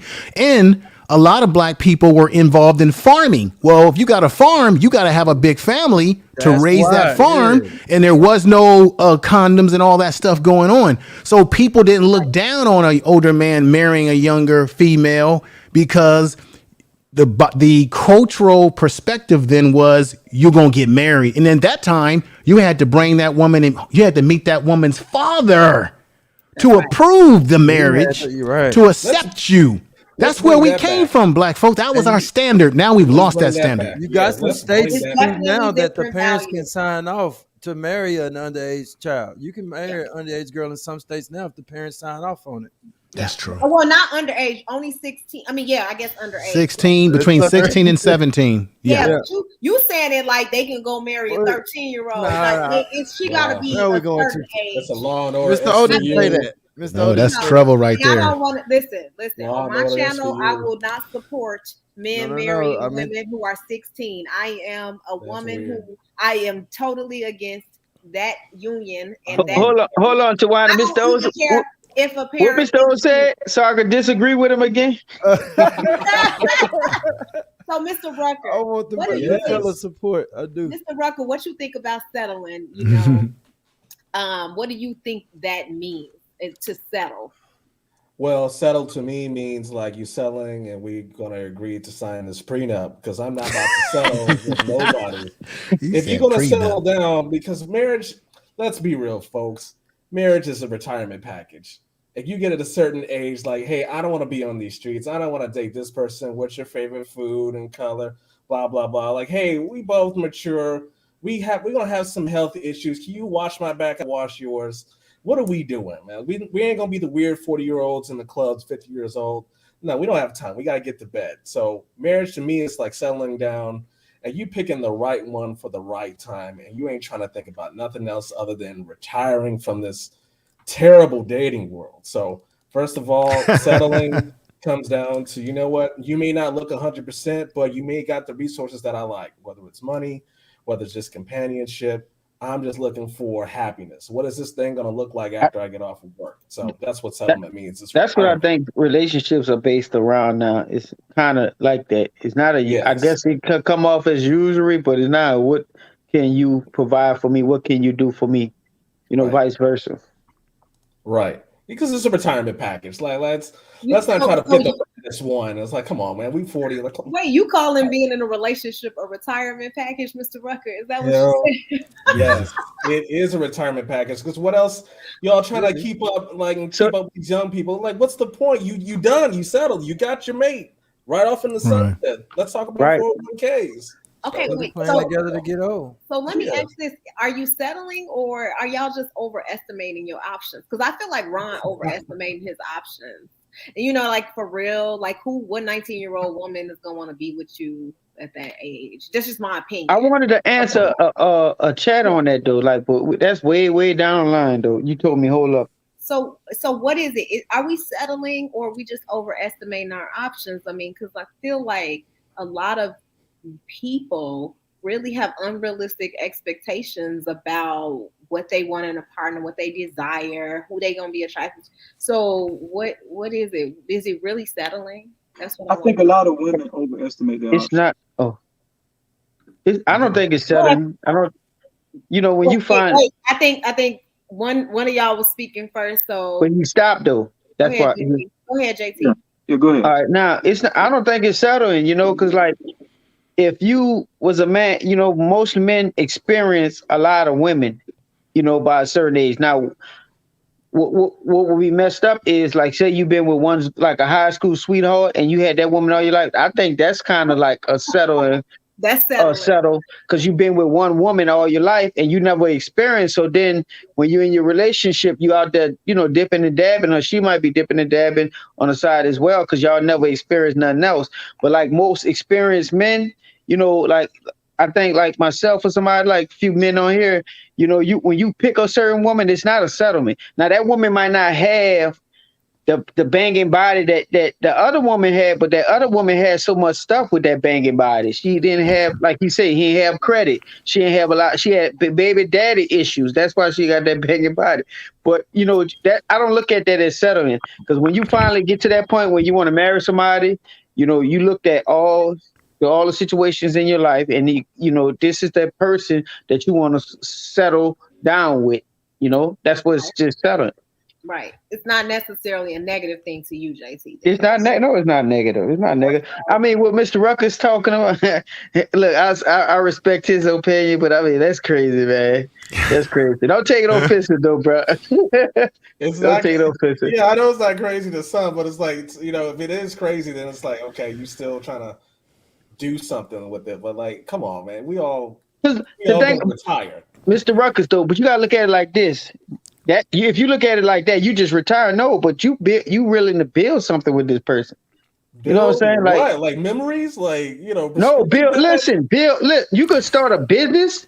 Just because you married don't mean it's the end of your life, unless you put it there. But you could start. No, it's not. You could develop business. You could do all that. You could like I say, business. I mean, I keep saying that because that's something big you do, and you do it together as a family. You just never know. I mean, y'all should be thinking about just like putting up resources together, paying off major debt like a mortgage, and just what else is there to do? Just have fun, have a low maintenance lifestyle, and just watch the world turn. But as far as like trying to build a business, you don't need to get married then. You don't need to get married, because if you look at it like that. No, it's a settlement. It's like marriage is a beautiful thing. You just got to retire. What are you getting married? What are you getting married for them? Is it just for companionship, or yes, to have children, or to procreate? What is it? Just for companionship? Okay. Both. It's for if you want to have kids, if you want to have companionship, you want to have legacy. That's what you do for marriage. If you're just trying to build a business, then yeah, you can do that too. You don't have to be married. It helps if you're married because of tax purposes, but when it comes down to like settling, it's just like, who is the best fit for me? Because there's nothing else to do really at your older age. Y'all got to think about, how's this going to look in your 50 years old, 60 years old? Like, who's going to try to be single at that age? Who wants to do that? Right. So let me ask you this, Mr. Ruckers. You big on promoting prenups. What's the sense of a prenup if you're looking at marriage like that? No, prenups only come in hand if she changes her mind. If you want to get a divorce, then yeah, you get nothing. If you don't want to get divorced, then it's whatever I have is yours. Whatever you have is mine. So as long as you don't change your mind. But listen to what I'm saying though. If you're looking at marriage like you don't look at it like a site and you're moving into the next part of your life or your career. You look at like a settlement. Like you looking at 30-year-old people that get married, like you just say, like they're getting old, like it's like in an old folks home type of thing. So that's my thing. What's the sense on even promoting a prenup if you're looking at marriage like that? Because people change, especially women, they change their mind. When people say, like, you know what, I don't like this. I still got a lot of life to live. I think I can start over again. Like, that's cool. You're just going to take half. So you're going to stick with me just like what we did with the vows, or you're just not going to get a payday. So because marriage is a retirement. I'm not trying to do anything else other than procreate and just settle down and have a companionship. I don't want to do this no more. I'm not going to reward bad behavior. So sign this prenup. If you get married, they get half. I mean, essentially, if you don't have an agreement in place, if that woman, I don't have a problem, Tawana. I don't have a problem with that though, especially if we both got it out of the mud together. Yeah, I think she should deserve half. But like when you these big celebrities, you coming out with all this money. We talked about prenup already. You had your own money. That got to be negotiated in the beginning of the relationship, beginning of the relationship, and definitely if we talking about saying I do. I want to ask Mr. Rucker a question. Retirement from what? What is marriage a retirement from? Retirement from people being in your business. Retirement from friends that are not going to help you. Retirement from dating, flirting, and everything. Just retirement from the world. You basically, like, if y'all on a desert island together, it's just you and your spouse, and maybe you have some kids and stuff, would you be okay with that, just shutting off the world? If the answer is yes, get married. But if you dependent on others and opinions and everything, and you kind of questioning, like, well, we got into an argument, maybe I can look for somebody better. Like, well, I'm not going to get married. Like, then no, don't get married. If you have any kind of doubt, don't get married, especially if you don't sign a prenup. But if you're trying to just settle down and just like, this is my best friend, this is my everything, I want off the market, I want her off the market, what are we doing? Like, what is there to do? It's just you and your spouse and whatever you build, including kids. There's nothing else to do. It's a retirement package. So the way I look at it, right? Okay, just because I'm getting married doesn't mean that the way you make it seem, it's like it's all over. It's all over. You know, what is there else? It's like you're just gonna build memories. What is there else to do? Well, the way I'm looking at it, right? You know, if I'm choosing a mate, a wife, I might be just getting started. You know, within reaching my peak as far as success. She might be on that road with me, supporting me. And helping me reach that success. It might be more exciting than when it was when I was single. You feel what I'm saying? Exactly. Without kids, you forget the kids too. Exactly. Yeah, the kids. You know, you're making it seem like it's more. It's like downhill, like doom and gloom after that or something. It's not doom. Right. It's not doom and gloom, but there's not. When you have kids, that really is it. You can't do stupid stuff. You got to think twice. Not only do you have a spouse, you shouldn't be doing stupid stuff. Before all of that, though, that's what I'm saying. But now you're making it official. You got more responsibilities. You got more titles. Yeah. There's nothing beyond being a dad and a husband. There's nothing else other than building out what you already have. Let information. I'm gonna be getting off the panel, but let me say this. I hear what Mr. Ruckers is saying. Some would call marriage a social contract, but I'm gonna be honest with you, folks. I think we should not simplify it to that, bring it down to that level.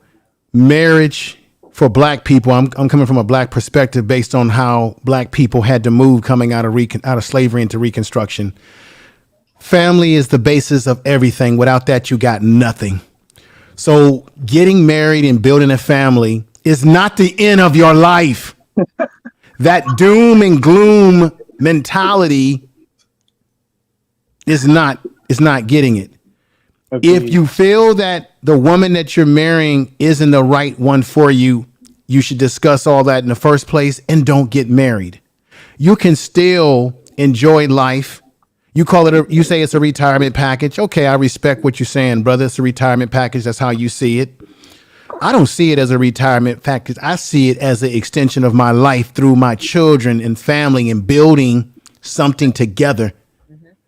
Okay, because your children are your legacy who go out into the world and keep your name up high and forward. So the institution of marriage as it is today is real messed up. But really, marriage is what you make of it. So if I get married and I say, well, it's time to retire. We got kids. This is as good as it gets. Bullshit. It's as good as you make it be. Based on the type of woman that you have in your life, and you can still go out and conquer the world.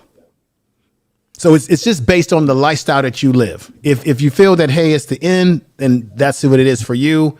But I look at it as something a little bit more spiritual than that. That's right. A little bit more spiritual, a little bit more a legacy that's coming down the pipeline.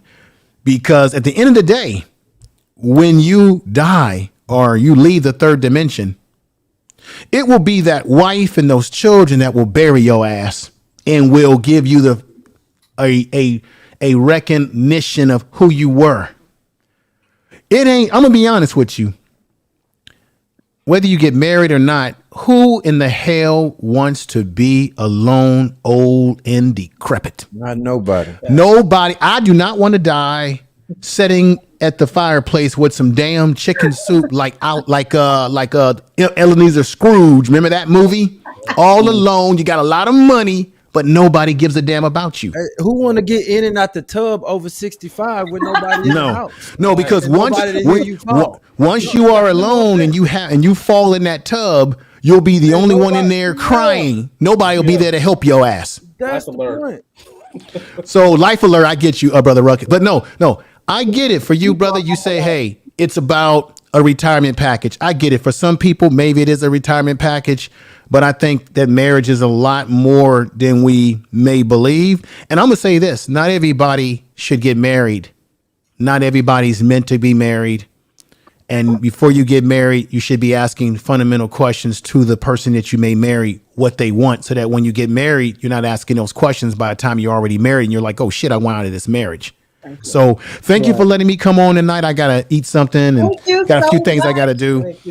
Information Man, thank you for coming on my show. And you know what? I look forward to coming on your show. Yeah, I definitely want to bring you over and interview you. Yeah. And I definitely want to bring you all over. I still got to interview a bunch of folks that I met, like Chef and everybody over here. So it's going to take me it'll take a little bit of time. Bear with me, but I definitely will make that contact with folks and get folks on the channel and what have you. Cause this is I shared this out tonight. This is a powerful conversation.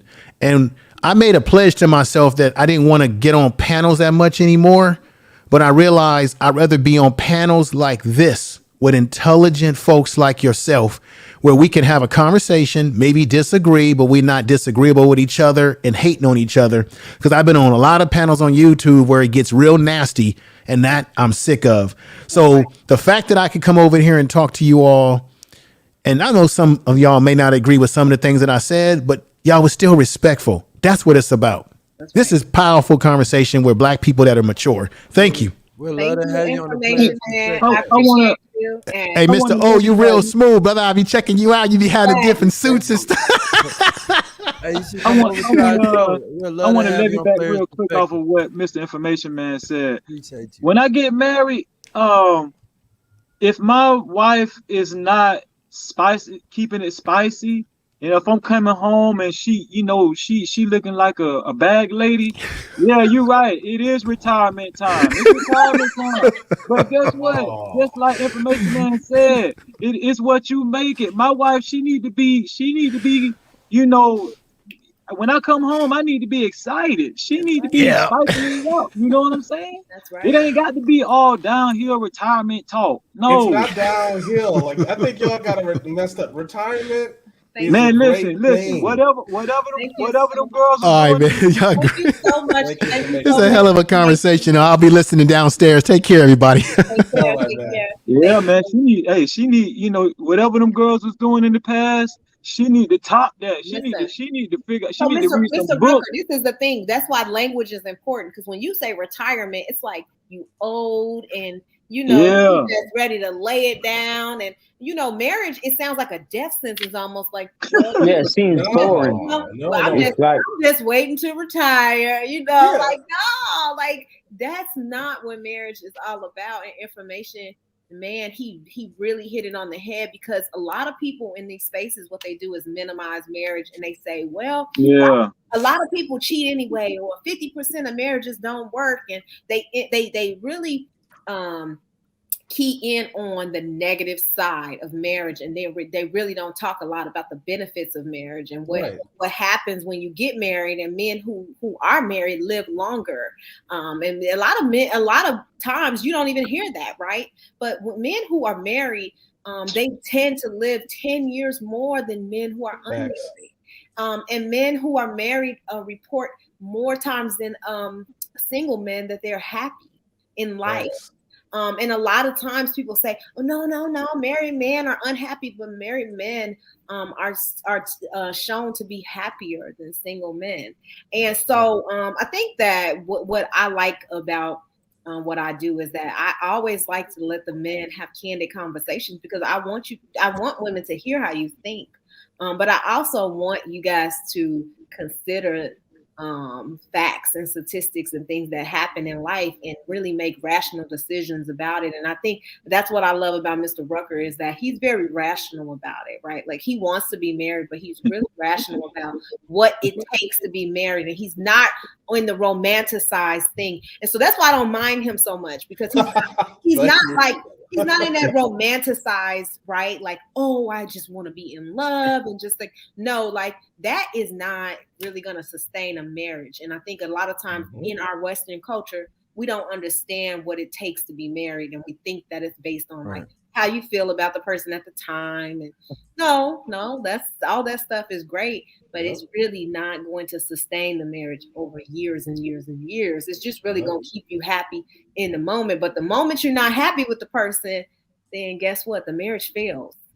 I think that's not true. Depend on the happiness. I mean, the unhappiness. Because you. Hello? Go ahead. We can hear you. Who is that?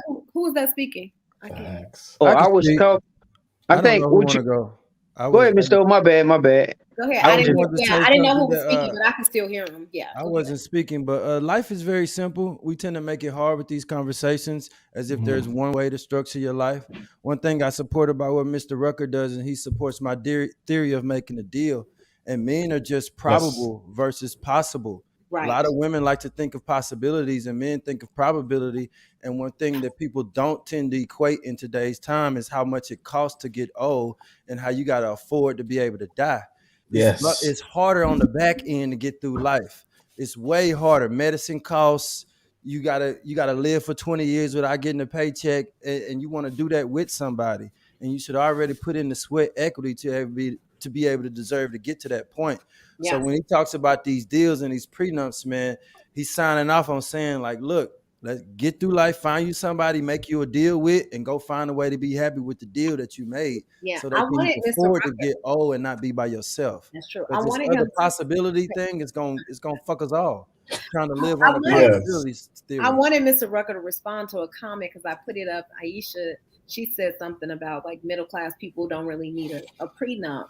And so here's what I will say about marriage. If a prenup will help you to feel comfortable, help men to feel comfortable and want to proceed with marriage, I am all in support of it. Because like I feel like women should sign a prenup. If you feel like this man will marry me, if he feels like I'm going into this relationship with pure intention, right? And let's have a conversation, because prenups do not mean that you don't get anything. And I think we kind of hinted to that, because a prenup actually is an agreement.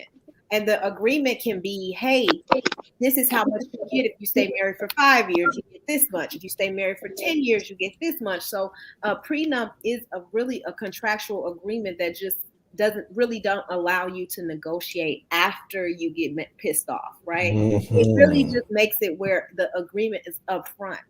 And because I'm such a supportive of marriage, if that's what's going to make a man feel comfortable with really signing, with really moving forward with marrying us, because the reality is, Black women, we are not being courted and married. Okay, men are having children with us. Men are they're making us single mothers, but they are not making us wives. And so if you want to move forward and you hear the concerns of men and they're just asking for something that's very basic and simple, is like signing an agreement to say, hey, this is what we agree to, just in case your intentions are not pure, or even mine, right? Because you can still protect yourself in a prenup. Right. I think a lot of women are not educated about prenups and they don't understand, like, there is a protection that you can put for yourself. And I'm married, so I'm telling you that there is ways to protect yourself, even if you do sign a prenup. So I do think that I agree with a lot of what you said, Mr. Rucker, because let me see, who is that? Somebody needs to meet. Let me see. No, that's not Ron. Who is that? Somebody's stuff is real loud. I'm gonna meet y'all and see who it is. Is that you, Freezy? That's you, Freezy. I don't know what it was. So if that is going to help us move forward, and if a man is going to feel more secure, I don't don't see what the problem is. I really feel like we fighting a battle that's really not necessary. Thank you, Juana. See, prenups are not a scary thing if you have some education. And folks, like when I say retirement is a beautiful thing. And I'm doing my personal life. I'm doing what's called the FIRE movement. It stands for Financial Independence and Retire Early. I'm not trying to work forever, but I'm trying to settle down with having some money invested and to be married with a prenup. I don't want to participate with the 9 to 5. I don't want to be in a marriage where I don't know if my wife is going to change her mind and then boom, half of the stuff is going on. I'm talking to lawyers. Like, I want to eliminate fear and just say, this is what I want. I don't want to be out on the streets. I like you. I'm taking you off the market. I'm so serious. Here's a prenup. If you get scared of a prenup, then I was like, okay, she's not about the love and the feelings. She's not about retirement. She's about, can I get half? Like, why? So the whole prenup thing, even if you're middle class, if you have a retirement package or a nice job, any kind of assets, you need it. Don't be scared and saying like, oh, I need to have X amount of money. No, you just need to have a decent retirement. You need something to fight for. So prenups are worth it. You don't have to be rich to get one. Yeah. I respect what you said, Mr. Rucker, the first time. I mean, I respect everything you say, but how you broke it down, I understand it. Like, I'm okay with it. Like, it made sense what you just said. Yeah. I know. All of life is about deals. Everything in life, everything you do in life is about making a deal. You cutting a deal with everything.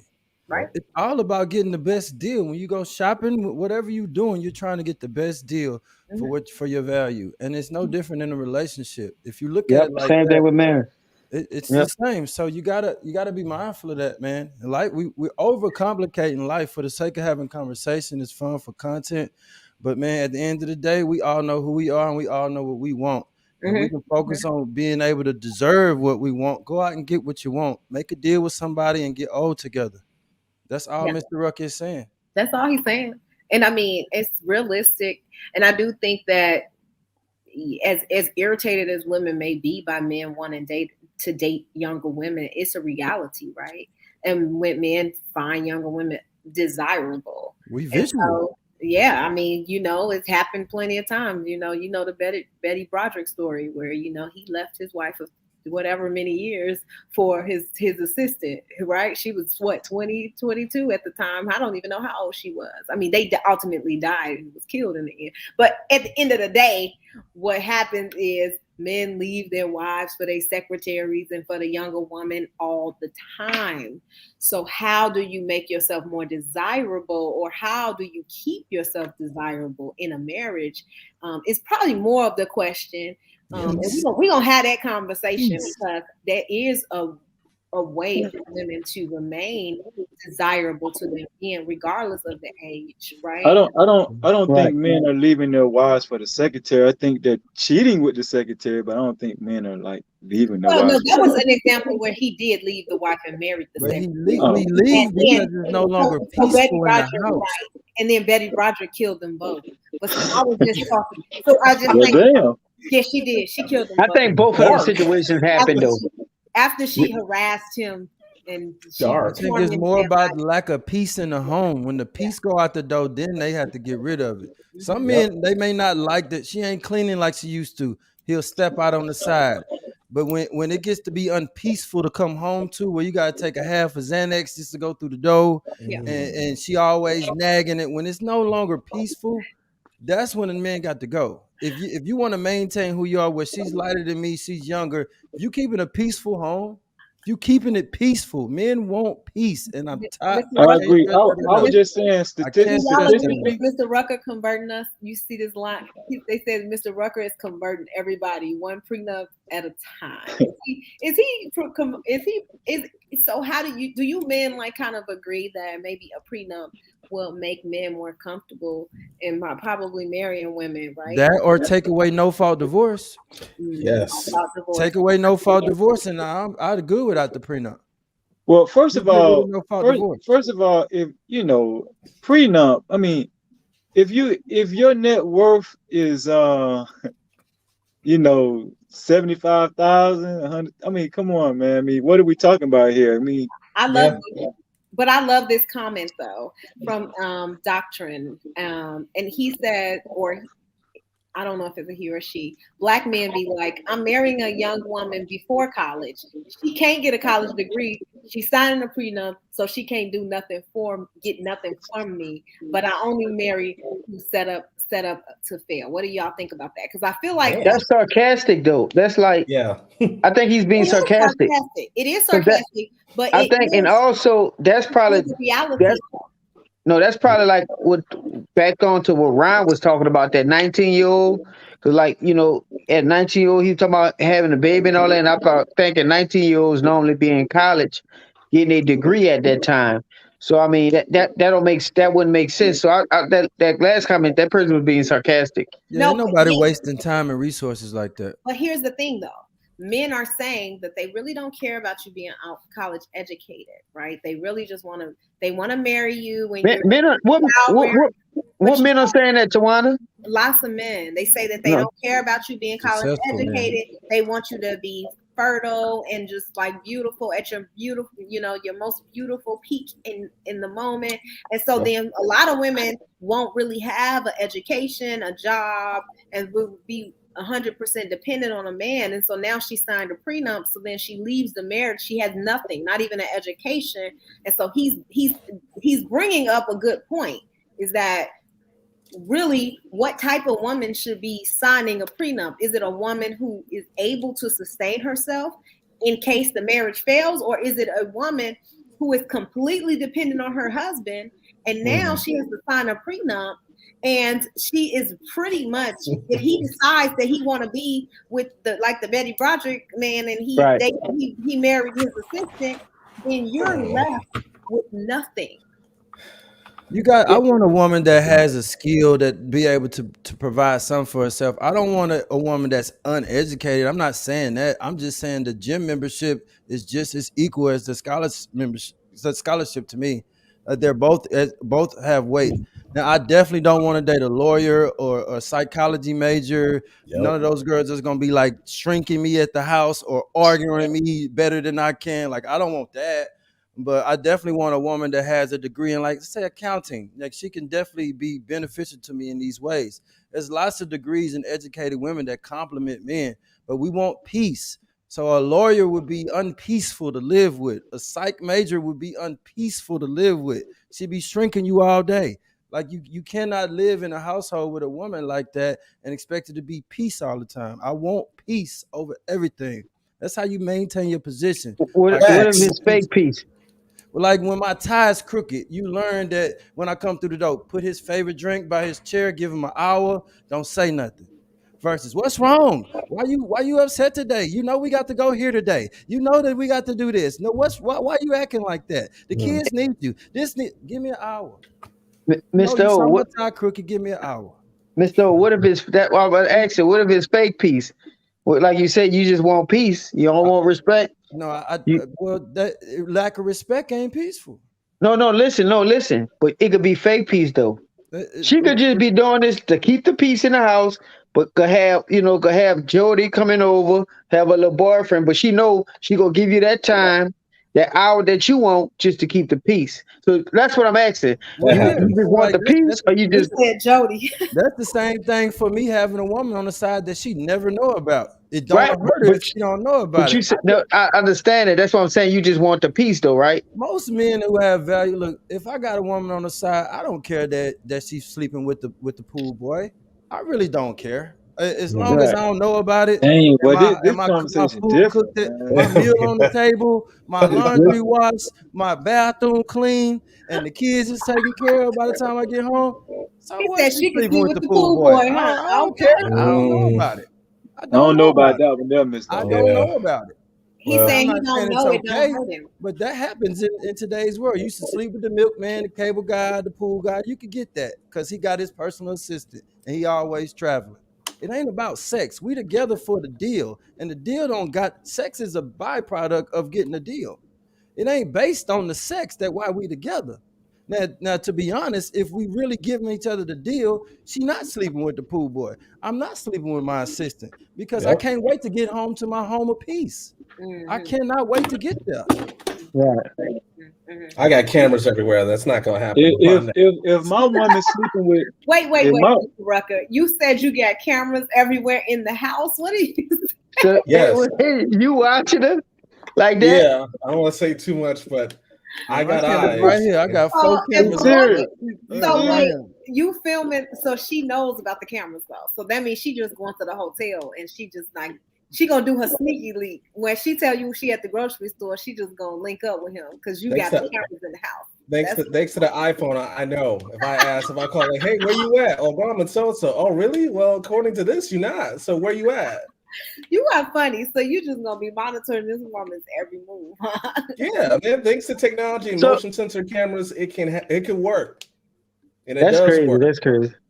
Tell Gina I'm Go crazy. Go Freezy. Tell Gina I'm a manager at Popeye. She wanna know why. Nah, you good. I was finna say, salute to Mr. O, man. Salute to Mr. O because I would tell you something. If my woman, if she look at a dude, that ain't why too I'm with wrong. her. That's not why I'm with her. I don't care about that. That's not why I'm with her.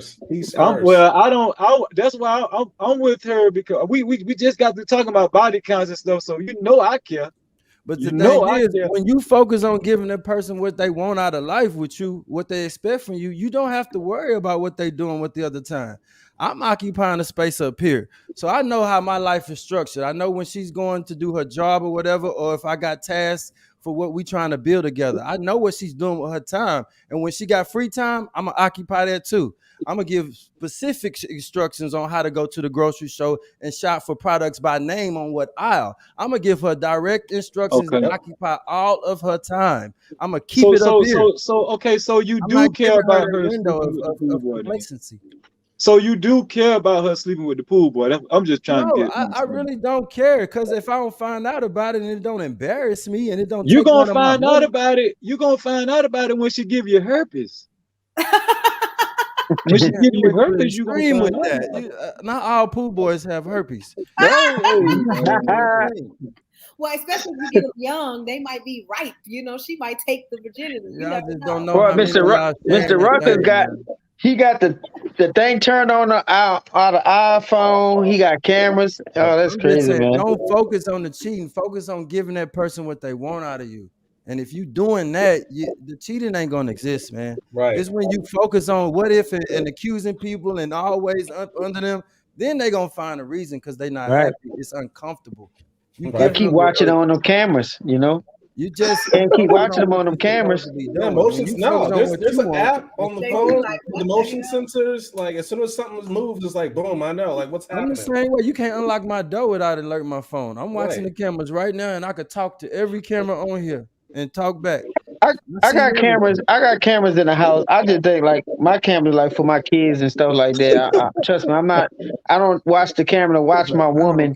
I don't have a track on my phone to watch her and stuff like that. I let her move how she moves.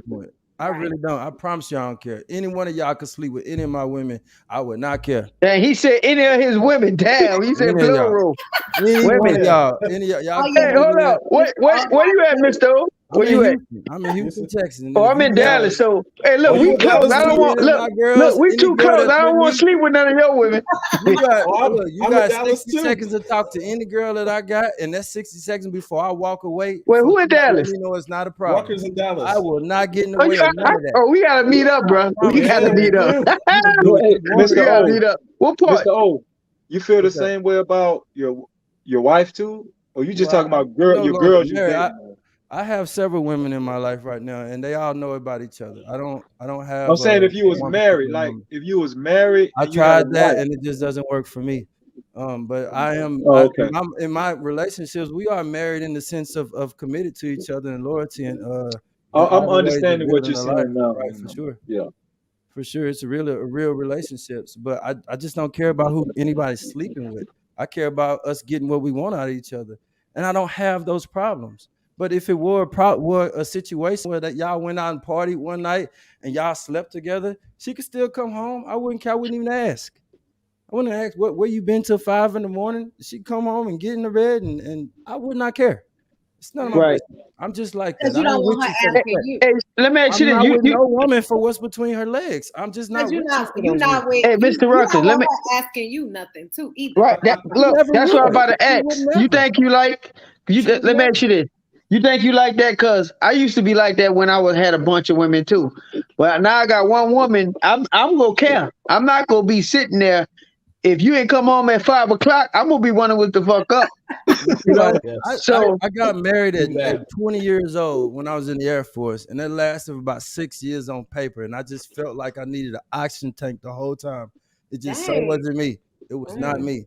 I'm Okay. 40 years old right now, and I have the most peace that I've ever had in my life, the most honest and loyal commitments with the women in my life right now. And Yeah. they tell me, all of them, there ain't no man in this world like you, Mr. O. None. And I've seen a lot. There ain't nobody out here like you. hey, Mr. I've Ruckus, even tried what to part get of rid Dallas of you one. in? Frisco. You in Frisco? Okay. I'm in I'm in Mansfield right now. Okay, that's south. Yeah. Okay. Yeah. That's fine. Okay. We Okay. need to meet up.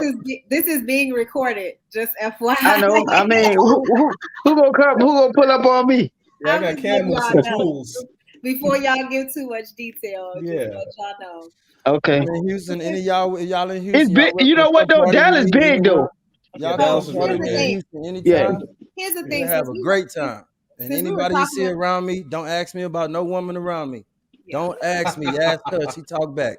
I Yeah, promise. I think that Mr. O, a lot of us are monogamous. Is anybody else in a polyamory or polygamous Liars. relationship? I think monogamy is a lie. No, it's not a lie if you only sleeping with the person that you're sleeping with and you have been for the past however many years. If you got You are conditions on monogamous. your monogamy, you're not monogamous. Because people what? will cheat. If you have conditions on your monogamy, you're not monogamous. Well, People listen, say, I if would you never only cheat sleeping with one unless person, this and this happened. So there is a scenario where you would do it, then you're not monogamous. but By definition. if you ain't did it, you're monogamous. It doesn't matter. If you have not slept around and you are in a committed relationship with one person, you are monogamous. What are you talking about? You're acting like if you have a desire, okay? And what I said, If you have a desire, because see, what happens is, which is I think is just it's not really what is it responsible to promote polygamy or polyamory as an alternative to monogamy, because I don't think that everyone is prepared to be in those types of alternative lifestyles and relationships. I do think that is an option for people and people should explore different options, but do I think that you should be like, oh, if you're unhappy in monogamy, guess what? Try this and you'll be so happy. No, Because I never said that. but here there is challenges and things that people go through in polyamory and polygamous relationships as well, as far as jealousy and other things. And people act like those things don't exist in those types of relationships, and they do. So what I'm saying is that if you are intimate with one partner and you have been for the entire duration, and you can be intimate with one partner throughout your marriage or relationship, then you are monogamous. You say it as if, because you have a desire. No, I'm saying based on the definition of monogamy, if there is a scenario that you say, well, I would, if this and this happened, then I would step out, then by definition, you're not a monogamous. That's just by definition, you're not a monogamous. Monogamous wouldn't never consider to step out regardless of what happened, no matter the scenario whatsoever. Yeah, and I always lead with a lot of men could never do what I do because they just couldn't stomach, their egos couldn't stomach it. So I don't never promote this. I've always promoted the deal. Know what you want and go make a deal with somebody that's going to give you what you want, whether that's for you to be able to have multiple women or for you to just be with that person. Whatever the deal is between you and that person, get that. Make a deal with somebody and get happy. I ain't saying my life is an alternative because I know people can't do that. I never would. I agree with you, Mr. O. Mr. O saying whatever you can deal with, that's what kind of situation you should put yourself in. Yeah, I understand what he's saying. I can't deal with it. I don't agree with that either, because a lot of men don't want to date women who sleeping with other men, but then they want to sleep with other women while they with you. So no, that's not cool though. He's saying what he wants. No, he's saying do what you're open to receiving back. So if you can sleep with other women, then why can't get the person that will give you the deal you want? Okay, but that's what I want. That's not the deal. Deal. Find somebody that's gonna be okay with that. That's not the deal. That's not the deal most women want. She I don't find me one. She don't want a man. She don't want a deal man with to her. just be sleeping with. That's not true. Mr. O got women over there, so. No, y'all lie and do it. We accept it, but that doesn't mean that we want to be in a relationship with a man who's sleeping with multiple women. We just have to accept. I approach other women with my women with me. Yeah, but I don't lie about nothing. So you have more of an open relationship, and women, you are honest with the women. These men I'm talking about lie to us and say, "Oh, I'm monogamous," and then we find out that that's not really the case. And so then we like, okay, well, are you okay with us, fooling around too? No, they not okay with that. They okay with what they doing, but they not okay with you finding a man on your and doing your thing. So that's what I'm saying. Most men are not really willing to give you the same respect. They want to be able to step out. So are they? So Mr. O, are they not monogamous, or what are they? They need that isn't monogamy at all. That's not monogamous by definition. What's that man? He's a polygamist, or what is he? No, he isn't any of that. He just what do you call promiscuous men or horny guys that just want to they're just liars. They out here just sleeping with women for sport. Okay. But they're not developing relationships. Oh, okay. I'm more about I'm doing a show Tuesday called How to Manage Multiple Women. And a lot of that goes into I use it like I'm building a house, right? And the truth is the foundation of that house. But like every house, one brick is laid one at a time, and that other brick is only there as a necessity because we need it. I'm not with multiple women for the sake of having multiple women. I got one that's like this, and then I had a need for another one for a totally separate reason. And she's nothing like this one. They're nothing like each other at all, but they both serve a purpose in what I'm trying to build in this house that I have. Okay. And so it's based on need. It isn't based on some thing like greed or sexual pleasure or any of that. I can't sleep with all these girls every day. I can't handle all that. Freezy could come on and take one on my one night. I don't feel like it. I don't care about the sex, man. It ain't about what she does for me on a daily basis is why I'm with her. It's the deal. So let me ask but no, I just want to say this. I do respect what Mr. O is saying, because if they agree to that type of relationship the same way he does, everything working. If they, like you said, they accept the deal, everything working. All I'm saying is I can't accept that type of deal. I can't do it. It's a girl that I've been with over a year. Yeah. She lives in Austin. I see her when I can. Wait, hold on. So, do you prefer monogamy, Freezy, or what do you prefer? What is your preference? Well, see, I don't want to have a serious relationship with a hoe. So I don't want her to feel like, she can just fuck Tom, Dick, and Harry, whenever she wants to. I don't want my woman to feel like that. Why is she? Are you monogamous, or you don't want to be monogamous? I'm monogamous. But why would you? So why? Okay, so but if you all are both polyamory, right, and you agree to a lifestyle, and you are okay with her having sex with other men, why is that considered a hoe? If that's the agreement? Because if a woman is laying down with multiple guys and she's not she's not respecting her body to the point where she's not treating sex as a sacred institution. You know what I'm saying? Like, yeah, to me that's hoish.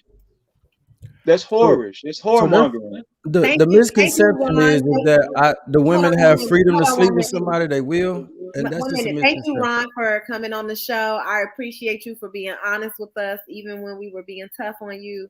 So thank you so much, and have a good night. And go ahead, Mr. O. I think that the fact that they have the ability to sleep with who they want, it's a misconception that they out here sleeping with anybody, and they're not.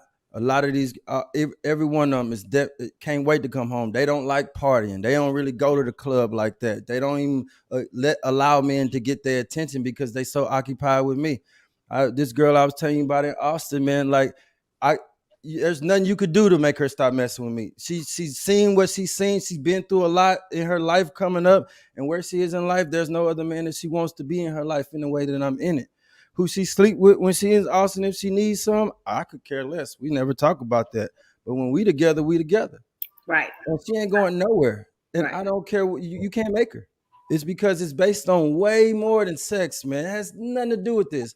And I'm gonna tell you, the night I met her, man, she came back to my hotel and we sat there and talked, overlooking this waterfall outside the hotel in Austin till the sun came up. Never touched. Hold on, hey, yo, check this out. It's about it's a dude. Hey, Tawana, can you do me a favor? It's a dude in the chat. His name is Ill Doctrine. He said something about he put something about polygamous societies or whatnot in the chat. Yes, see, the confusion is that I'm a swinger. It ain't swinging. It's not swinging it out. He said polygamous societies, particularly with more women, less men, are more violent, male on male and male on female. That's the last thing. Okay, but listen, Tawana. He also said something about my IQ. I guess he was thinking I'm ignorant on polygamy or whatnot. But let's talk about real polygamy, right? You know, real polygamy is having multiple wives, not me just going out with sleeping with different hoes. In real a polygamous society, I'm taking care of all of these women substantially, equally across the board. If I'm having sex with this woman and I'm wifing this woman and I'm wifing another woman, I'm taking care of all of these women financially. I'm giving both of these women the same energy at home and everything. I'm not just sleeping with women irresponsibly.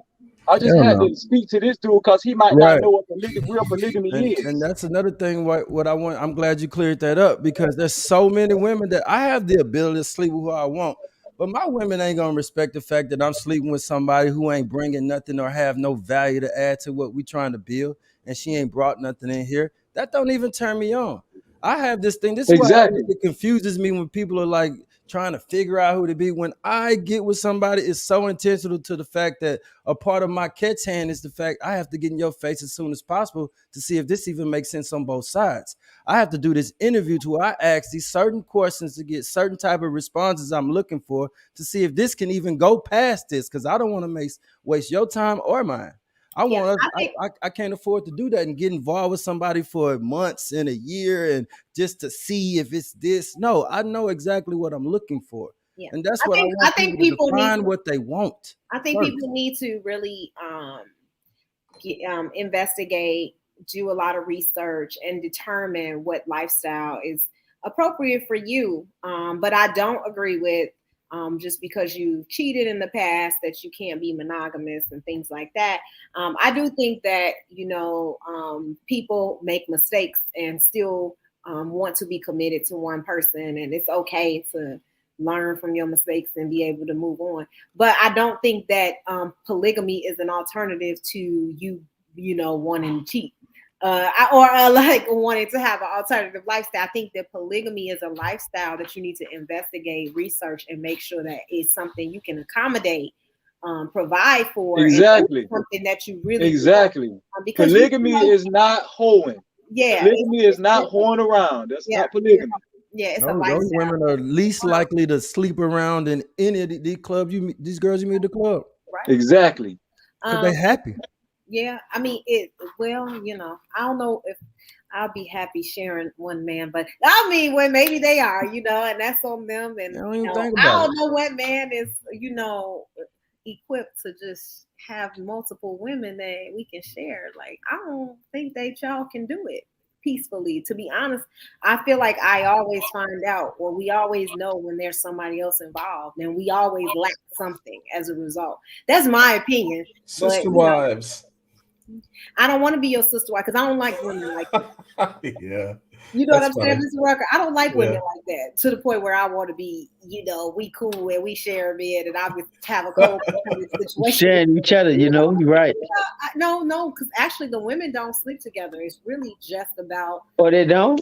No, they don't. No, that's I'm sorry. I thought. No, that's not how it goes. You see, you thinking about threesomes. That's not what a polygamy relationship is all about. Sometimes it's just the relationship with the man individually. What they want to do more of is bring the women in these lifestyles up on these platforms. That's not no fun. Y'all ask them these questions. Well, I don't know, because you know what, Mr. O, I'm not really trying to promote the lifestyle or really be part of. I'm not saying that, and I don't have a problem with it. I don't have a problem with it. Don't get me wrong, but I represent the nuclear and monogamous family, so I don't want to misrepresent or bring something. But I'm okay with having a conversation. I love it. I don't like the assumptions and a lot of people assuming things because it's one thing, then they assume this. Yeah. Hef did bring one up on one of the platforms. Nobody knew it, but then King figured it out and he started asking her questions and she answered them honestly. And it gave people clarity. Okay. I mean, I do think I've seen a lot of actually there's an actual couple who have a podcast about polygamy and polyamory, and they explain a lot of, like, they give you a lot of details and bring other couples. I mean, there's a lot of channels dedicated to that. So I think people should do their research and go into it. But I don't know if my channel is going to be the channel for them to get that information. It's all I'm saying. So on my channel.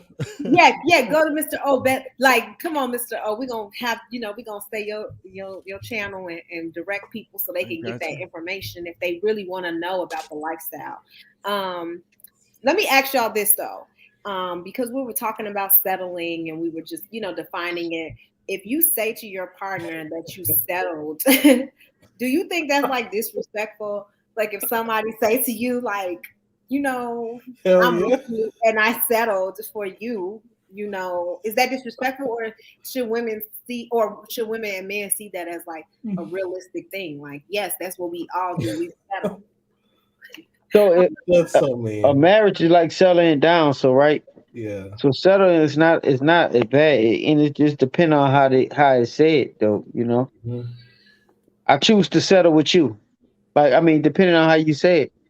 Yeah, I don't get offended by that, but I think some women do feel like, wow, you settled? Am I like the last choice? But I don't see it as I think men would be more offended if a woman said it than a woman would. Yeah, if a man said it to a woman. You tell me you settled for me, that hurt. Yeah, that does. See, a man will feel some kind of way more of it than a vice versa. Yeah, I probably would never tell my man that I settled for him. That's like you hear all these women, these public women, the famous women have come out recently saying they wasn't initially attracted to the husbands they with. Like Alicia Keys said it, and some of them said it.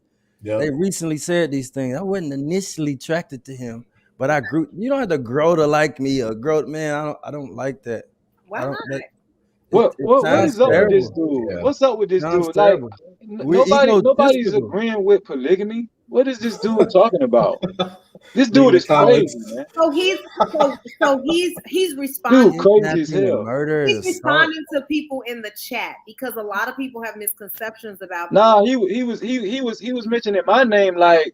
I'm talking about polygamy. I'm with polygamy or what? He got the wrong idea. This dude is just, I don't know what's wrong with this dude, but yeah, he has before on some of my posts actually just talked about how I shouldn't promote polygamy and everything, because I've opened up the conversation to talk about it, and he's listed some of these reasons before. So this is not my first time hearing it. I've heard this before. I don't know. I haven't done any research, so I don't know how true this is, but I just there is another side, and people don't see polygamy as, a copacetic, realistic way of partnering or of raising a family. So there is another side that people don't mention. Is all I think we need to take from that, right? Polygamy is actually more normal than this mono thing. It's more traditional and normal. It comes from I don't our think history. about it.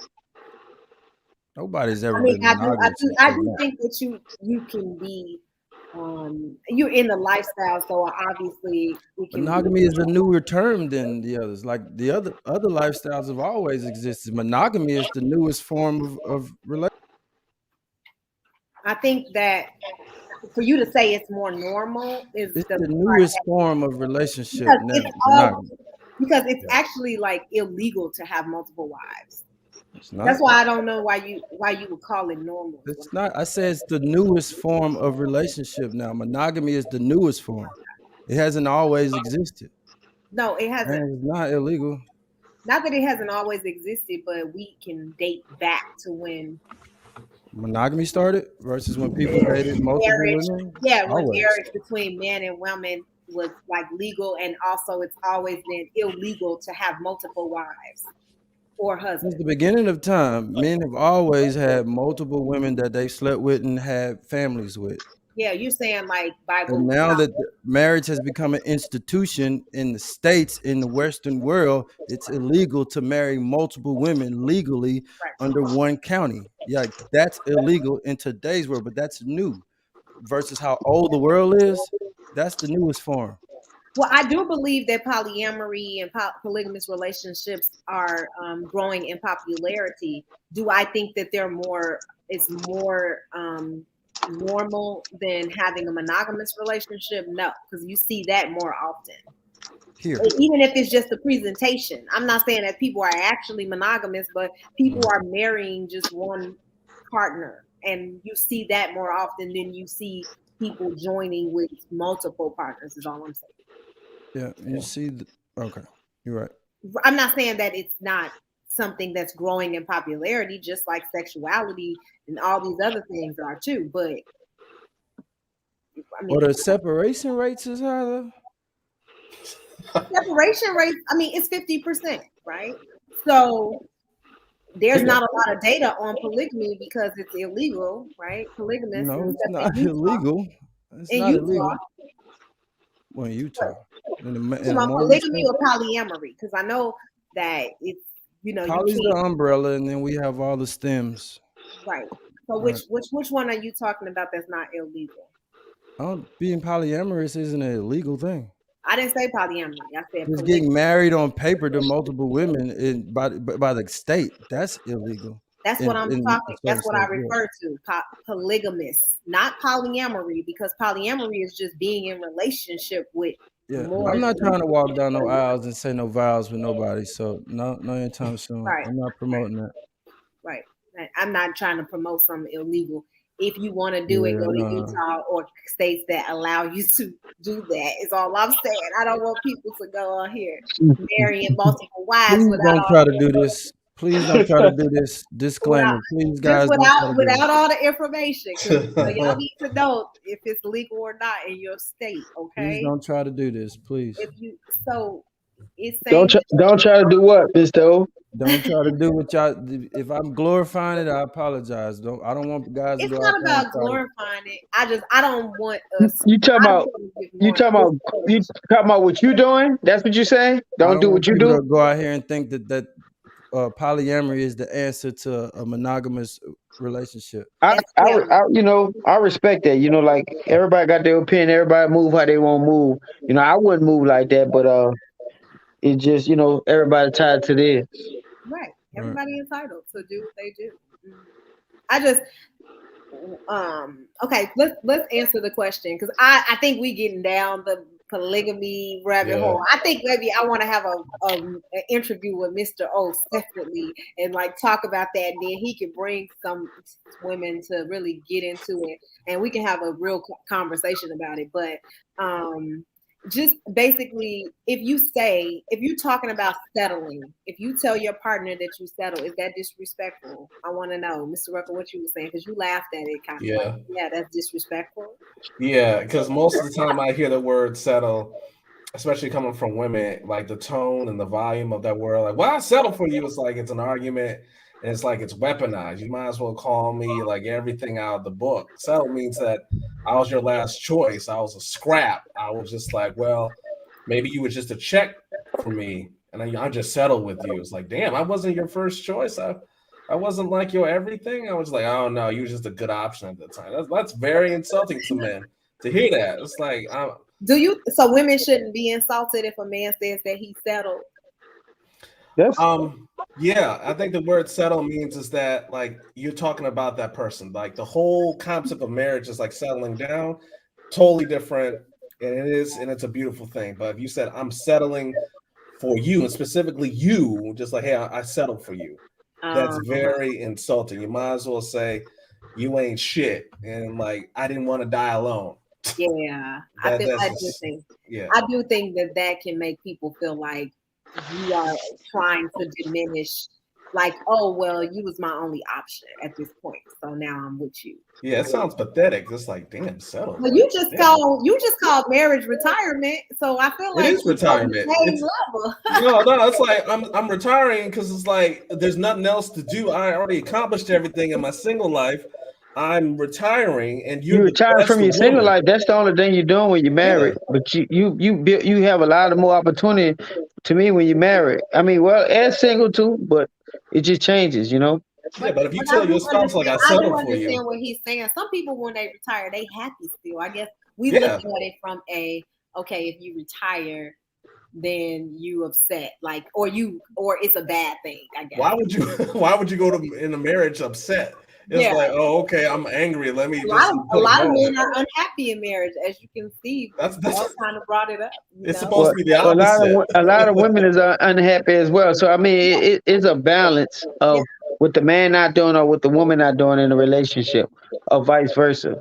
Yeah. Or sometimes they're not doing nothing to get. I mean, the man is not providing enough for the woman, and I don't mean financially, but what I mean, he's not living up to his end of the bargain as well as the woman. So now they point the finger at each other.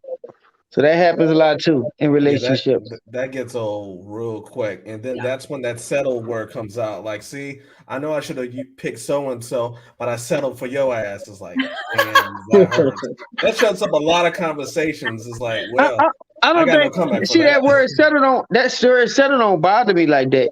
Because like, so JT, you wouldn't be offended if a woman said I settled? No, I wouldn't, because like, let's look at it like this: if I had a few women before I picked my woman, I might have settled for her out the multiple women I was dating, and that could be the other way around. But of course, a man don't like to hear that. Let's say a woman was telling you I was dating a bunch of men, and I picked you out, I settled for you out the what? You go like, now you gonna be you don't take, they're not gonna take that as good. They're gonna take that as bad first. Like, why you pick me out all of them? What, you didn't want me to pick you? So it go both ways though. That's the reality of it though. You all know that, right? Like, she dated multiple men. Yeah, she did, and she probably did settle to be with you, not in a negative. Exactly. way, but so I mean, settle, depending on how it is worded, is not a bad word. Right. It's not. Yeah. It also depends on who she dated. If she dated like lawyers and doctors, and you just like a garbage man, like, well, I settled for you. You second guessing everything. It's like, what makes me so special? Like, what happened? Yes, that's so funny. That's like, for real. I mean, well, look, why second guess that though? Because you said she had the lawyer, she had the doctor, right? So if it wasn't for the money, because she would have picked your garbage truck driving ass. Right. So that you gotta look at it like that. So it's something you stood out for over the doctor and the lawyer. Yeah, but if she had all those opportunities and those men kept saying no, it's like, I'm saying yes to her. It's like, damn, am I like just the bottom toll pole? Like, am I the package? Yeah, I think that people try to say that when you make a choice later on in life and you choose a partner, that it's automatically that you're settling, like you're not with the person that you would have wanted to be with.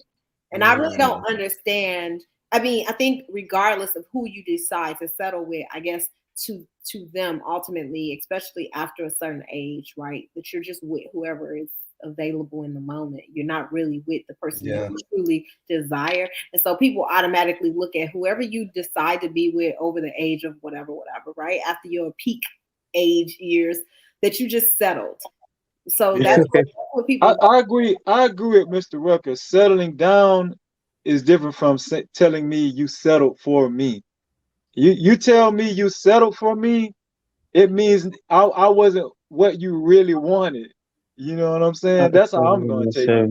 If So She I said ain't gonna like that. she said she'll settle. into it. There's Gina. My father was a garbage truck driver and mad 30. Oh, okay. I don't You know. If mean that, 30 hours for the city. I don't know if that had anything to do with what we said. Maybe she was responding to somebody else.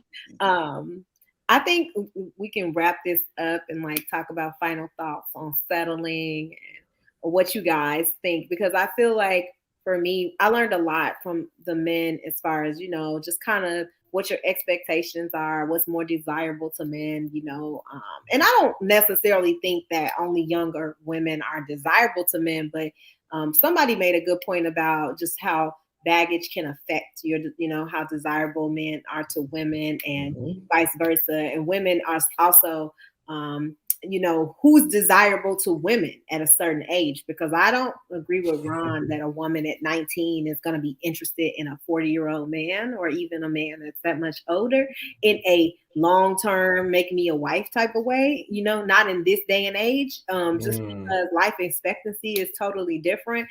Women are not really trying to settle this early. Just the trends show that women are not really settling. They're not settling in higher numbers in the age groups that men are desiring anymore.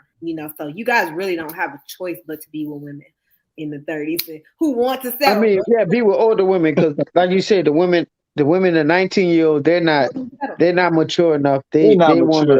It's not even about them being mature. They don't want to settle, and they definitely no. What I mean, they're mature, but they in a different life style. They're in a different I mean, how you would say it? They're in a different step of their life. You know what I'm saying? Like at 19 years old, especially when you don't got kids, you're in college, you're doing your thing. And wait, Sherelle, what you talking about? This your last day on YouTube? You got to explain that some more. What's going on with this? You going on Patreon? Wait, what's going on?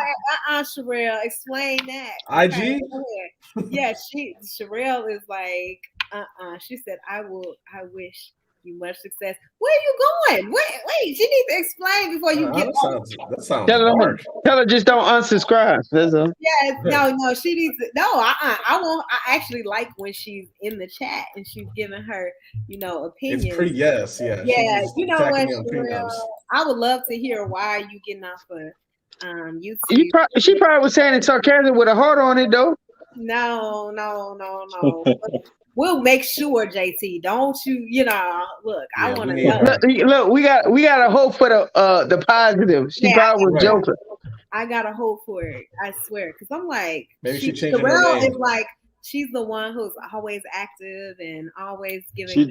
Maybe she ain't like. Maybe she ain't like what somebody said. If she getting off YouTube. No, we gonna ask though. We want to know what Sherelle wants. We need to hear this. So, yeah, I think this whole concept of settling is really just to diminish, people's natural selection choices. I mean, I think after you age and you progress, it's your mentality changes as far as the type of people you attracted to, the relationships you want. And there's nothing wrong with that. I don't think that's settling in a negative way. I just think that it's changing your opinion and views on what you desire now in your life at the moment. And I think it's realistic to adjust with time. Men do not adjust. Y'all think that y'all really have forever and y'all can just date 19-year-olds for the rest of your life, like Ron said. And I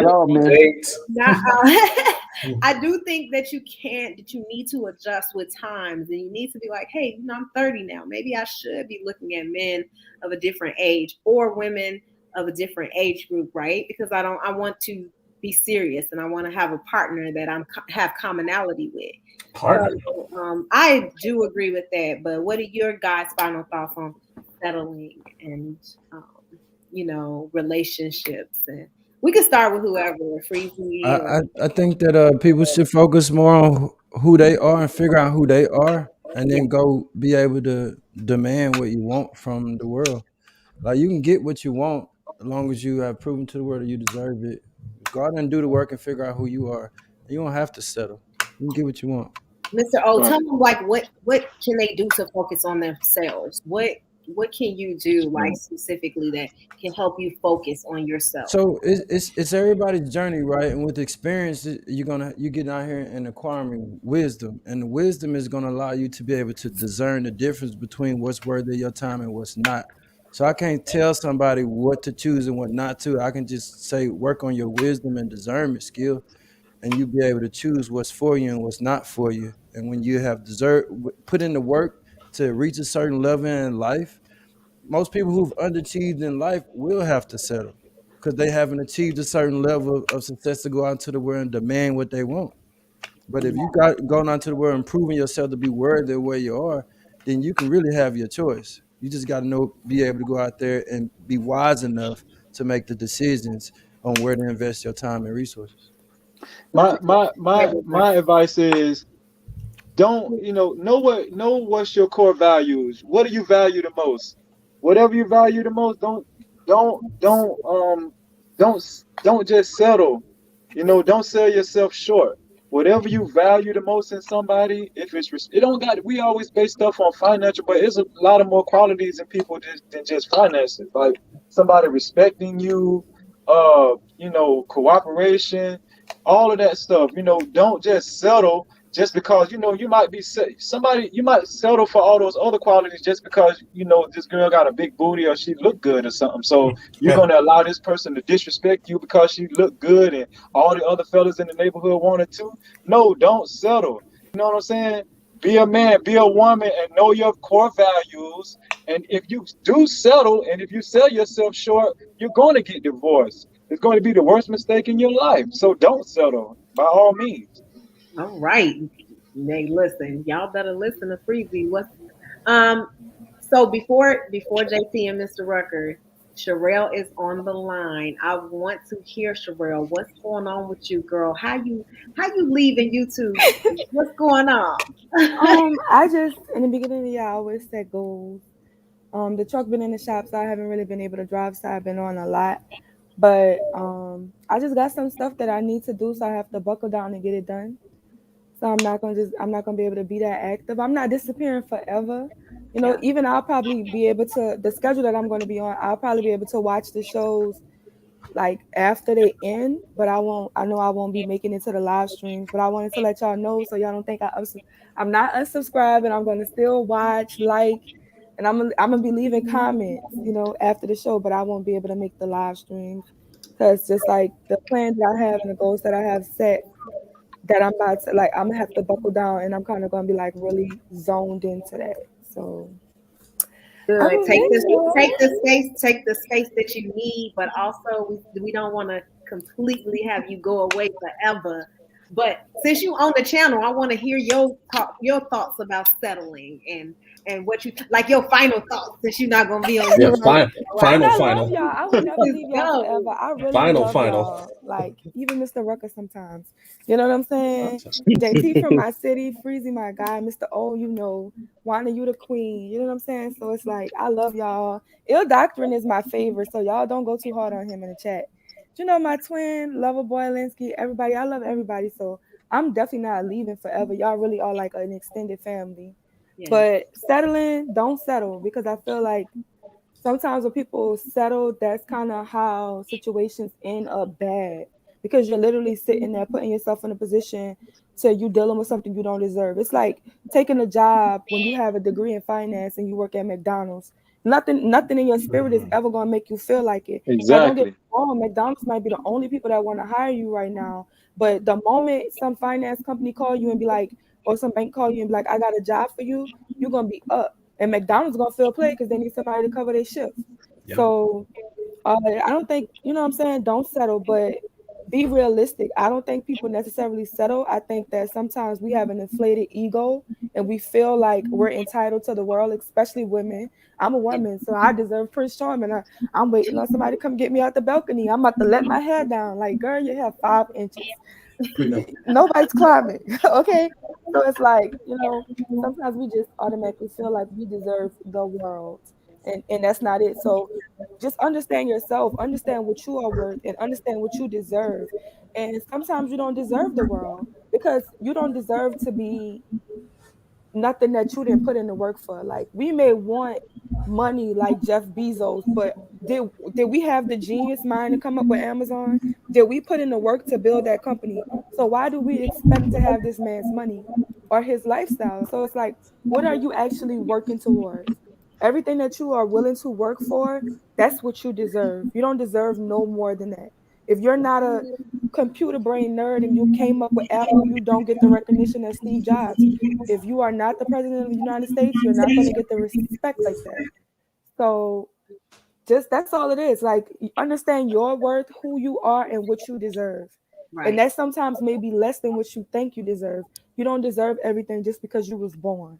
Yeah. That's not how the world works. You have to put in work for it, if y'all understand. Yeah, it was a psychologist that said that if your expectations are already so high and unrealistic, it's not settling, right? It's more so coming to a realization that maybe I am thinking beyond human conception of what's reasonable for a human being, right? And sometimes our expectations are beyond. We want a man who can do this. And sometimes it's like unreasonable to expect some things, and same with women, right? We can expect things, or men can expect things from women that are unrealistic.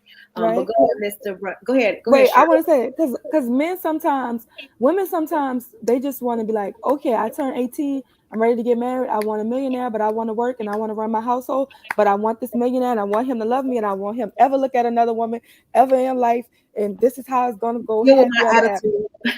Right. Deal with my attitude, but still pay all the bills. And don't give me no back talk. But then I don't gotta listen to you either. But you still won't.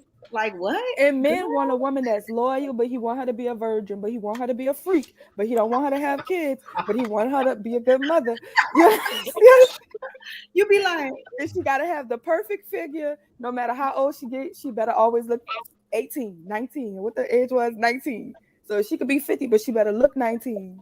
That's right. And that's it. So sometimes we're just unrealistic. And to Mr. O, what Mr. O was saying, because I hear that a lot where people say about polygamy is the original design. No.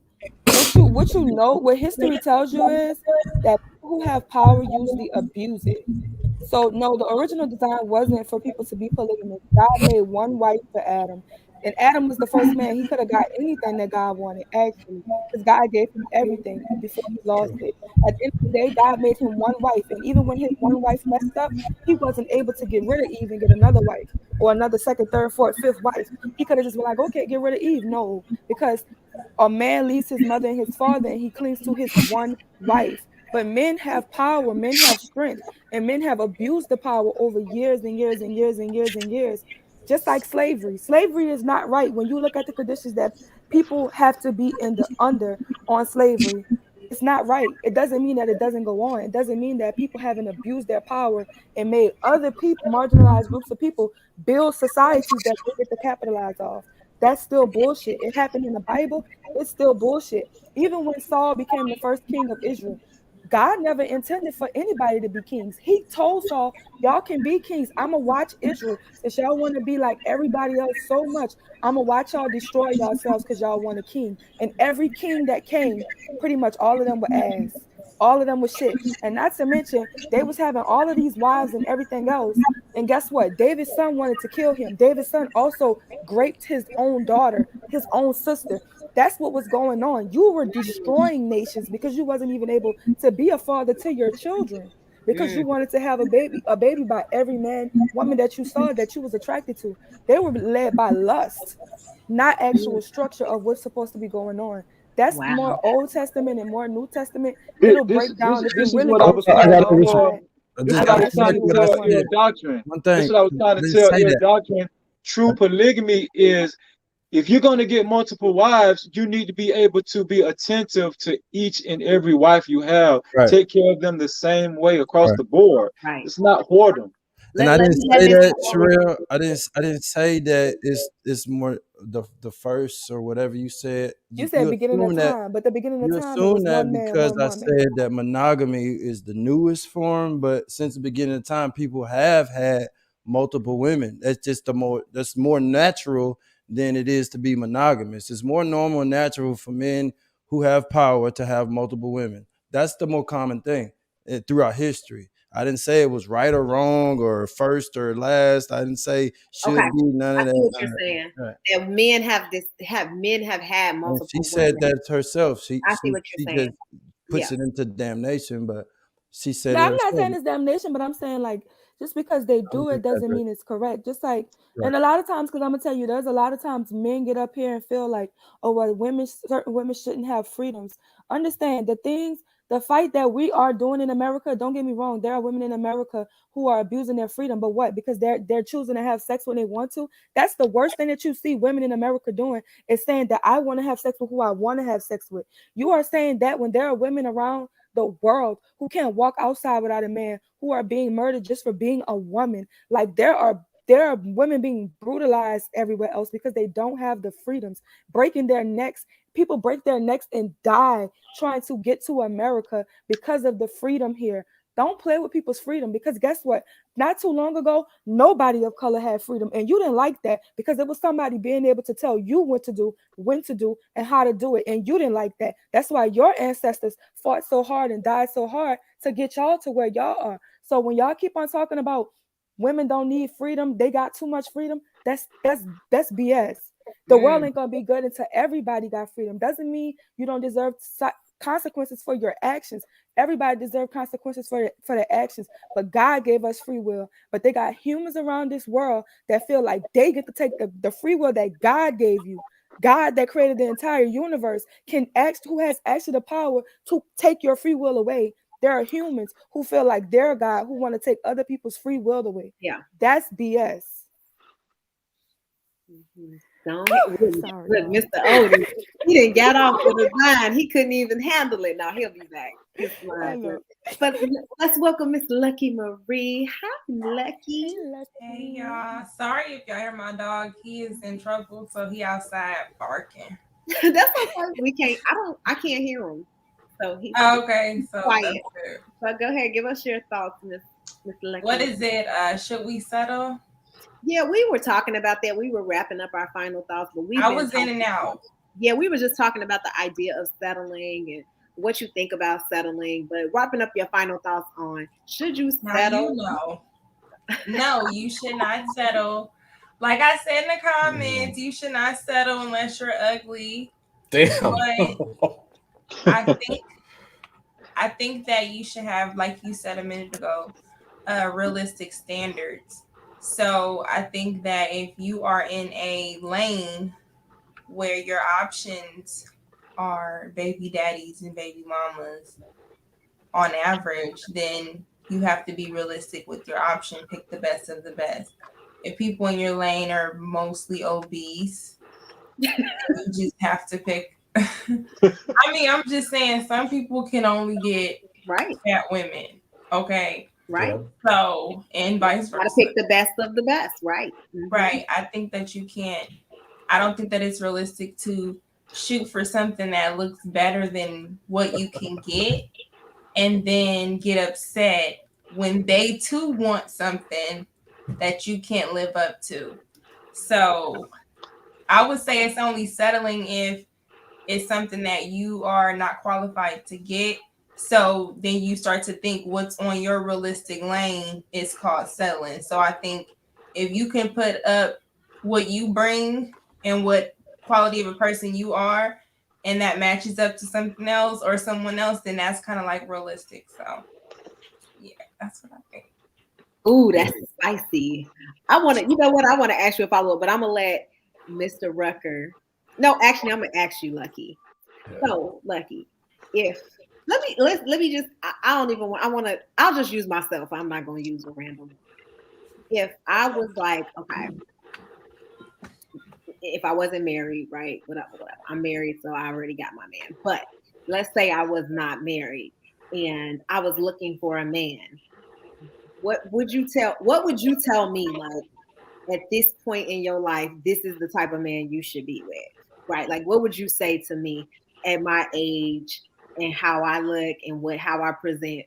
What realistically, like, for real, like, give me the real, like, you know, at this age, you need to date plumbers, right? Like, I need to know, what would you do? Yeah. Like, I would love to hear your ideas about it. Are we going based off what you look like? Or you can my age, what I look like, I got kids, all that. I think because you don't look your age, I'm willing to say your age may not matter. Right. So I would say it would depend on where you live. I would tell you not to date any man younger than you. Mm-hmm. I would tell you, if we're talking about appearance, he has to be bigger than you, stronger. He's somebody who he could pick you up. A little aggressive, a lot aggressive, but in the right ways. Mm-hmm. I would say family oriented, and maybe I don't know if there's a name for it, but those type of men that can be down to earth and dance with you, and on holidays with your family, play cards.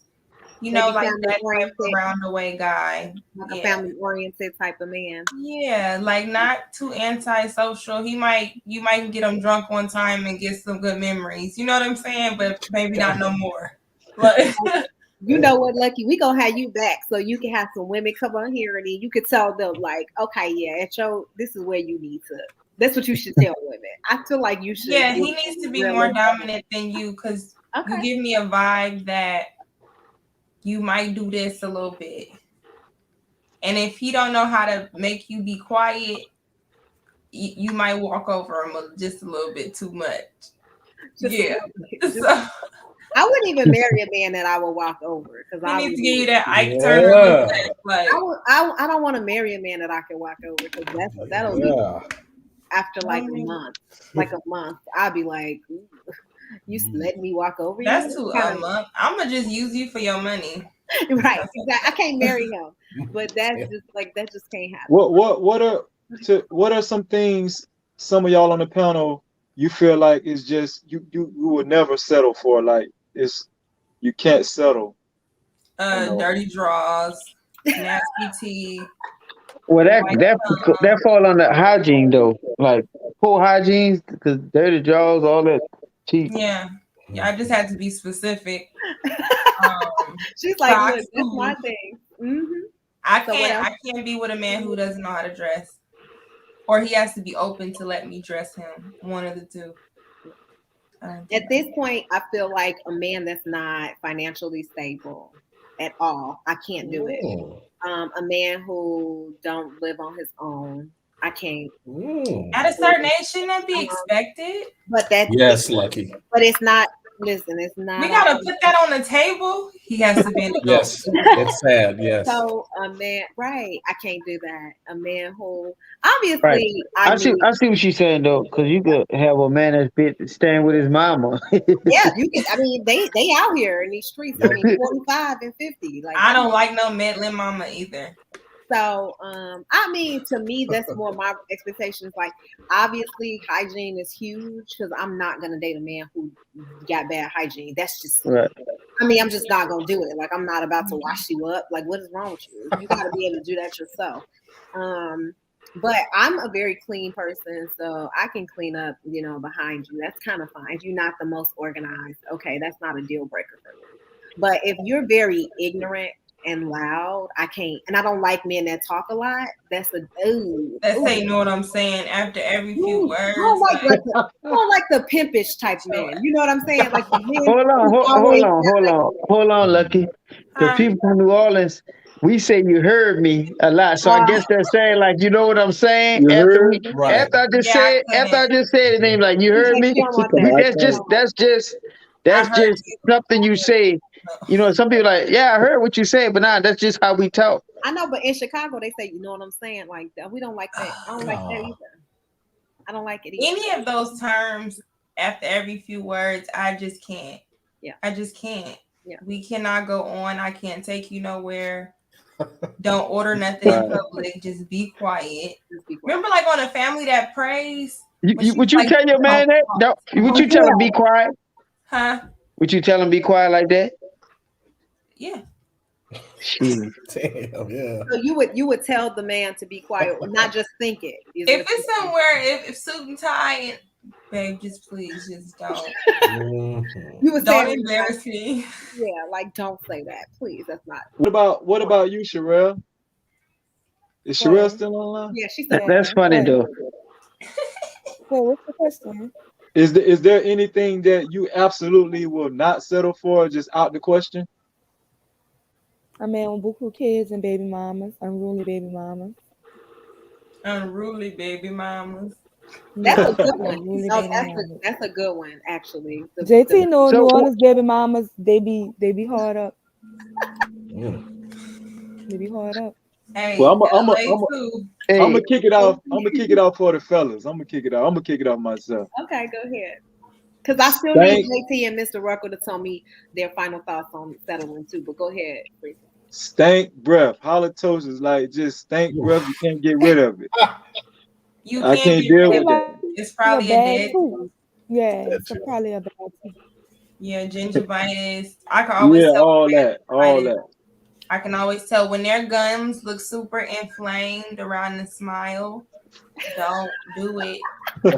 Do not do it. That means anytime they brush, it's bleeding. Like, yeah, no, don't do it. Don't do it. Oh wow. So Just take her to the dentist. She might have potential. that's right. What if she do? Right? Because If she got Cardi potential, B it's got her upgraded. whole No, you Cardi too B old. got her whole If you grill. too old, no, don't do all that, y'all. If she 30-something years old, you gotta take her somewhere to care about her damn smile. That's too much work. It's a good point. That's too much work. Damn good point. They want the 19-year-old. Lucky, what you talking about? Yeah, they want a 19. That 19-year-old can't Well. afford that 5,000. Yeah, but Yeah, at least you got a But see, better. like, since y'all keep saying that, and nobody on his didn't say 19-year-old. I mean, we do want a that 19-year-old. first It's for man. fun. It's for fun. It's not for her personal use. I mean, whatever you call it. Not to The get first married. man was Not saying to he get want married. married a 19-year-old. Yeah, the Ron said that he would want to. He said after Yeah. 19, you pretty much just deteriorate. Yeah, he said 19 is your peak. Your highest point in life is the age of age Damn. 19. He was basically saying a woman of your age is just too old. She's done at this point. Men It was only how want, men want. He was 33. Men only want women who are 19. He said about the age because they look their best. And after 19, he said you pretty much get fat and you start getting in shape and you start getting yeah. So he didn't. What he state don't- do you live in? That could matter. Oh, I don't know. We should have asked because I didn't. I don't remember. Did he say where he lives, Ron? No. All I know is he didn't date nobody since 2014, and he hasn't. Oh, Dang. so the typical who hurt you. Yeah, We- he don't. See, that was just his. So when you say date, you mean he haven't been with a woman since then? Because date is different. I didn't ask about had he. Okay. I think he probably ain't getting it in either. Yeah. Tristan talking about Ron needs to go to jail. She was 19, Ron. But this my thing. He's We saying do that's her not peak, promote- which means she must have started younger than that. You see what I'm Yeah. saying? We don't That's her promote, highest point. we don't Her promote peak. underage dating. Or You certainly don't. Ugh, no. I won't argue that I look much better at 19. that's what he said. He said you I look wouldn't better. argue that. Yeah. Yeah, so he did say that. He said I probably looked better when I was 19. I don't know if I did. I looked like I was a stick. I I'm mean, gonna show I y'all had a picture. underwear that looked better before I washed them. Oh, So, okay. like, what does that mean? Like, they still good. I don't know. I feel like I feel like I wasn't really. I became like more of a woman in my 20s. I agree with you because we've been doing our 10-year challenge on Instagram because we graduated 10 years ago. And like everybody looks so much better than they did 10 years ago. Man, I'm totally different. Maybe it's the I don't know. filters. The filters got I'm better. not- You get Like, more I'd confident. actually like to, be 19, but still like look the way I looked when I was a little older. Oh, 19. 19. Like, but just still have my youth ahead of me, I guess, and my mentality. So JT, final thoughts, JT. I think I said that. Did you say it already? I thought. Okay, I thought. No. Listen, I said it before you came back and all that. I just didn't want to repeat it again about my final thoughts about settling. We talked about it a lot, but I just think settling is it's not worth it. You don't settle, like they say, don't settle in nothing for life. I guess you shouldn't settle for a woman settle for a man. You ain't gonna settle for. You shouldn't settle for a job. You shouldn't settle for nothing and stuff like that. You go after what you want. You know. Now the thing about it is this person, if we talk about relationships, is this person have all the things that you wanted in a woman? It just depends on the things that you would accept that she doesn't have at the time. And that doesn't make you settling. That you're like, well, look, she doesn't have this, but look at all the qualities that she does have. So I don't look at that as settling. I just look at that as accepting what this person is and you moving forward with a relationship. Yeah. I agree with you, Ashley. I don't like a talkative, chatty man either. I can't. Wait, what do you mean by talkative? Like the life of the party? Yeah, I don't like that. That's annoying to me, Lucky. No, that's a know-it-all, though. No, that's a like, difference, though. He's talking and he's all like a socialite. Want to talk? I'd be embarrassed actually when I'm with a man. It's different though, y'all. It's different. That's like y'all. I think y'all talking about like a know-it-all. I got a story for every story the person bring up. And so now that comes off aggravating. Just those dudes that want to sit next to everybody and start talking. Right. Talk to strangers. Not my man. Yeah. You know what though? You know what? I'm gonna tell you, women, y'all kind of be backfoot with that, cause like then when the man come around, y'all people and ain't saying nothing. Damn, he ain't said nothing at all. He must got an attitude or something like that. That's okay. So like. That's okay. I mean, you be low key, like, and then I don't have no attitude. I'm just chilling, and then your people, what was wrong with him? He ain't really said nothing. He don't talk that much and something like that. Yeah, he don't. So slow like, or something. That's how they do you in New Orleans. He don't talk. They're gonna be like, he's slow. Yeah, he must be slow. That's why she don't want him to talk. He just look good. My man don't talk. My man don't talk. Don't worry about it. Why does it have to be extreme? Like, there's no medium. There's no medium. If you don't talk, they're gonna be like, "Oh, her boyfriend must be slow or something." Yeah, he's slow. He's slow. The family gonna think he's slow, right? That's true. Mr. Rucker, what you say? What's the final thoughts on settling?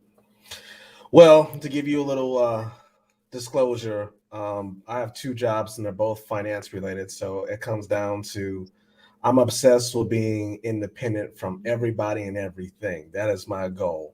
So what I mean by retire and settling, that means from everybody's feelings, thoughts, jobs.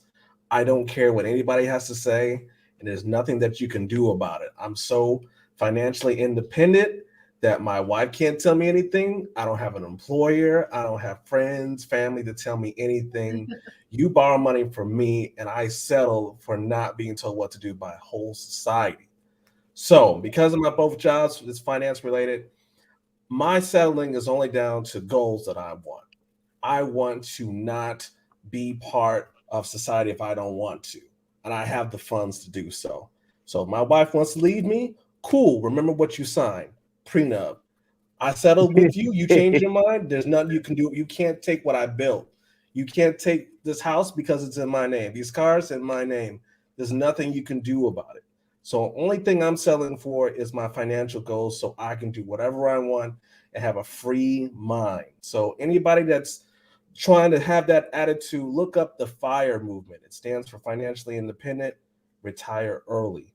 You don't have to do anything if you have a set goal of saying, hey, these are the things that I want out of life. Anything else that happens is a plus. So if I have a place to stay, I have somewhere to go, and it's all paid for underneath my control all the time, then go ahead, have your opinions, have your thoughts, whatever. It has no effect on me, and I can do whatever I want. So people should look into being financially independent. You don't have to work until you're 60. You don't have to settle down for a bad marriage. No, you got your own funds. You can do whatever you want. People will say things, and what can they do if you're financially independent? Nothing. So you said work till you're 60? Yeah, people work. You said work until you okay. Yeah, but you can retire early. If you look up like, hey, right, gotcha. Okay. I don't have to listen to anybody. I don't have to settle with a bad spouse. I can do whatever I want, and there's no one can stop you. And that's a beautiful thing to see for men and women, just knowing that I have the funds to do whatever I want, and no one can stop me. One thing that I love about Mr. Rucker is that he makes Black people center on finances and financial literacy and stability. And I don't think that we have enough of that in our community. And it's super important. And so I aligned with Mr. Rucker because I believe it's equally important. But one thing I want to say is, Sherelle, honey, you take your time. But I'm so happy that you'll still be in the chats and you'll still be talking to us, and we just won't get to see you live as much. But whenever you want to come back, you are welcome, honey, because you are somebody that we love, and we love to hear your opinions and thoughts, and you keep us centered, and good luck to you. And I wish you the best in everything that you're trying to do. Most definitely. Yes, Sherelle. Thank y'all. And yeah, wish you the best, Sherelle. Yes. And thank you guys so much, everybody. I know JT just dropped off, but thank you, Freezy. Freezy, I was listening to him on a podcast with Lucky's channel, and I was like, oh, I love Freezy. I gotta have him on the show. Appreciate that. Coming back for a second time, and we love to hear your perspective. Information man, he dropped by and showed me some love, and I appreciate him, and JT, Lucky, for supporting me. So Lucky actually, her show that we just did about the wall, y'all need to go back and watch that. Lucky Marie's channel, if y'all are not following her, that was a really good show. And she had a first show that was really good as well. But Gems and Jewels, thank you so much, you guys. Don't forget to like my channel. Afterward, please leave your I'm here. Y'all know I had COVID. Yeah. Oh, dang. Who that? Oh yeah, you was coughing over there. Look, I was trying to cover up when you come to me. No, I've been coughing. I did that earlier, and I'm just like, well, it's not COVID. It's what, flu-rona now. Oh, okay. That's what it's called? Yeah. Oh, Hey, where you from? Where you from, Lucky?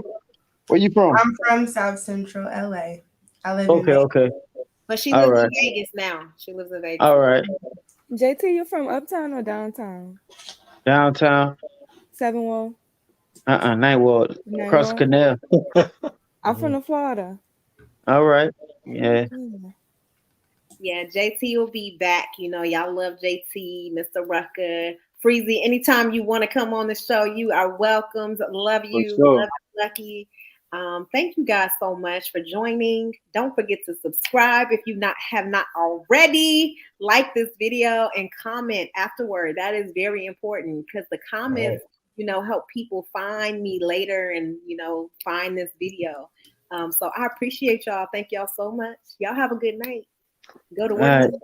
All right. All right. See you guys. Prenup for life.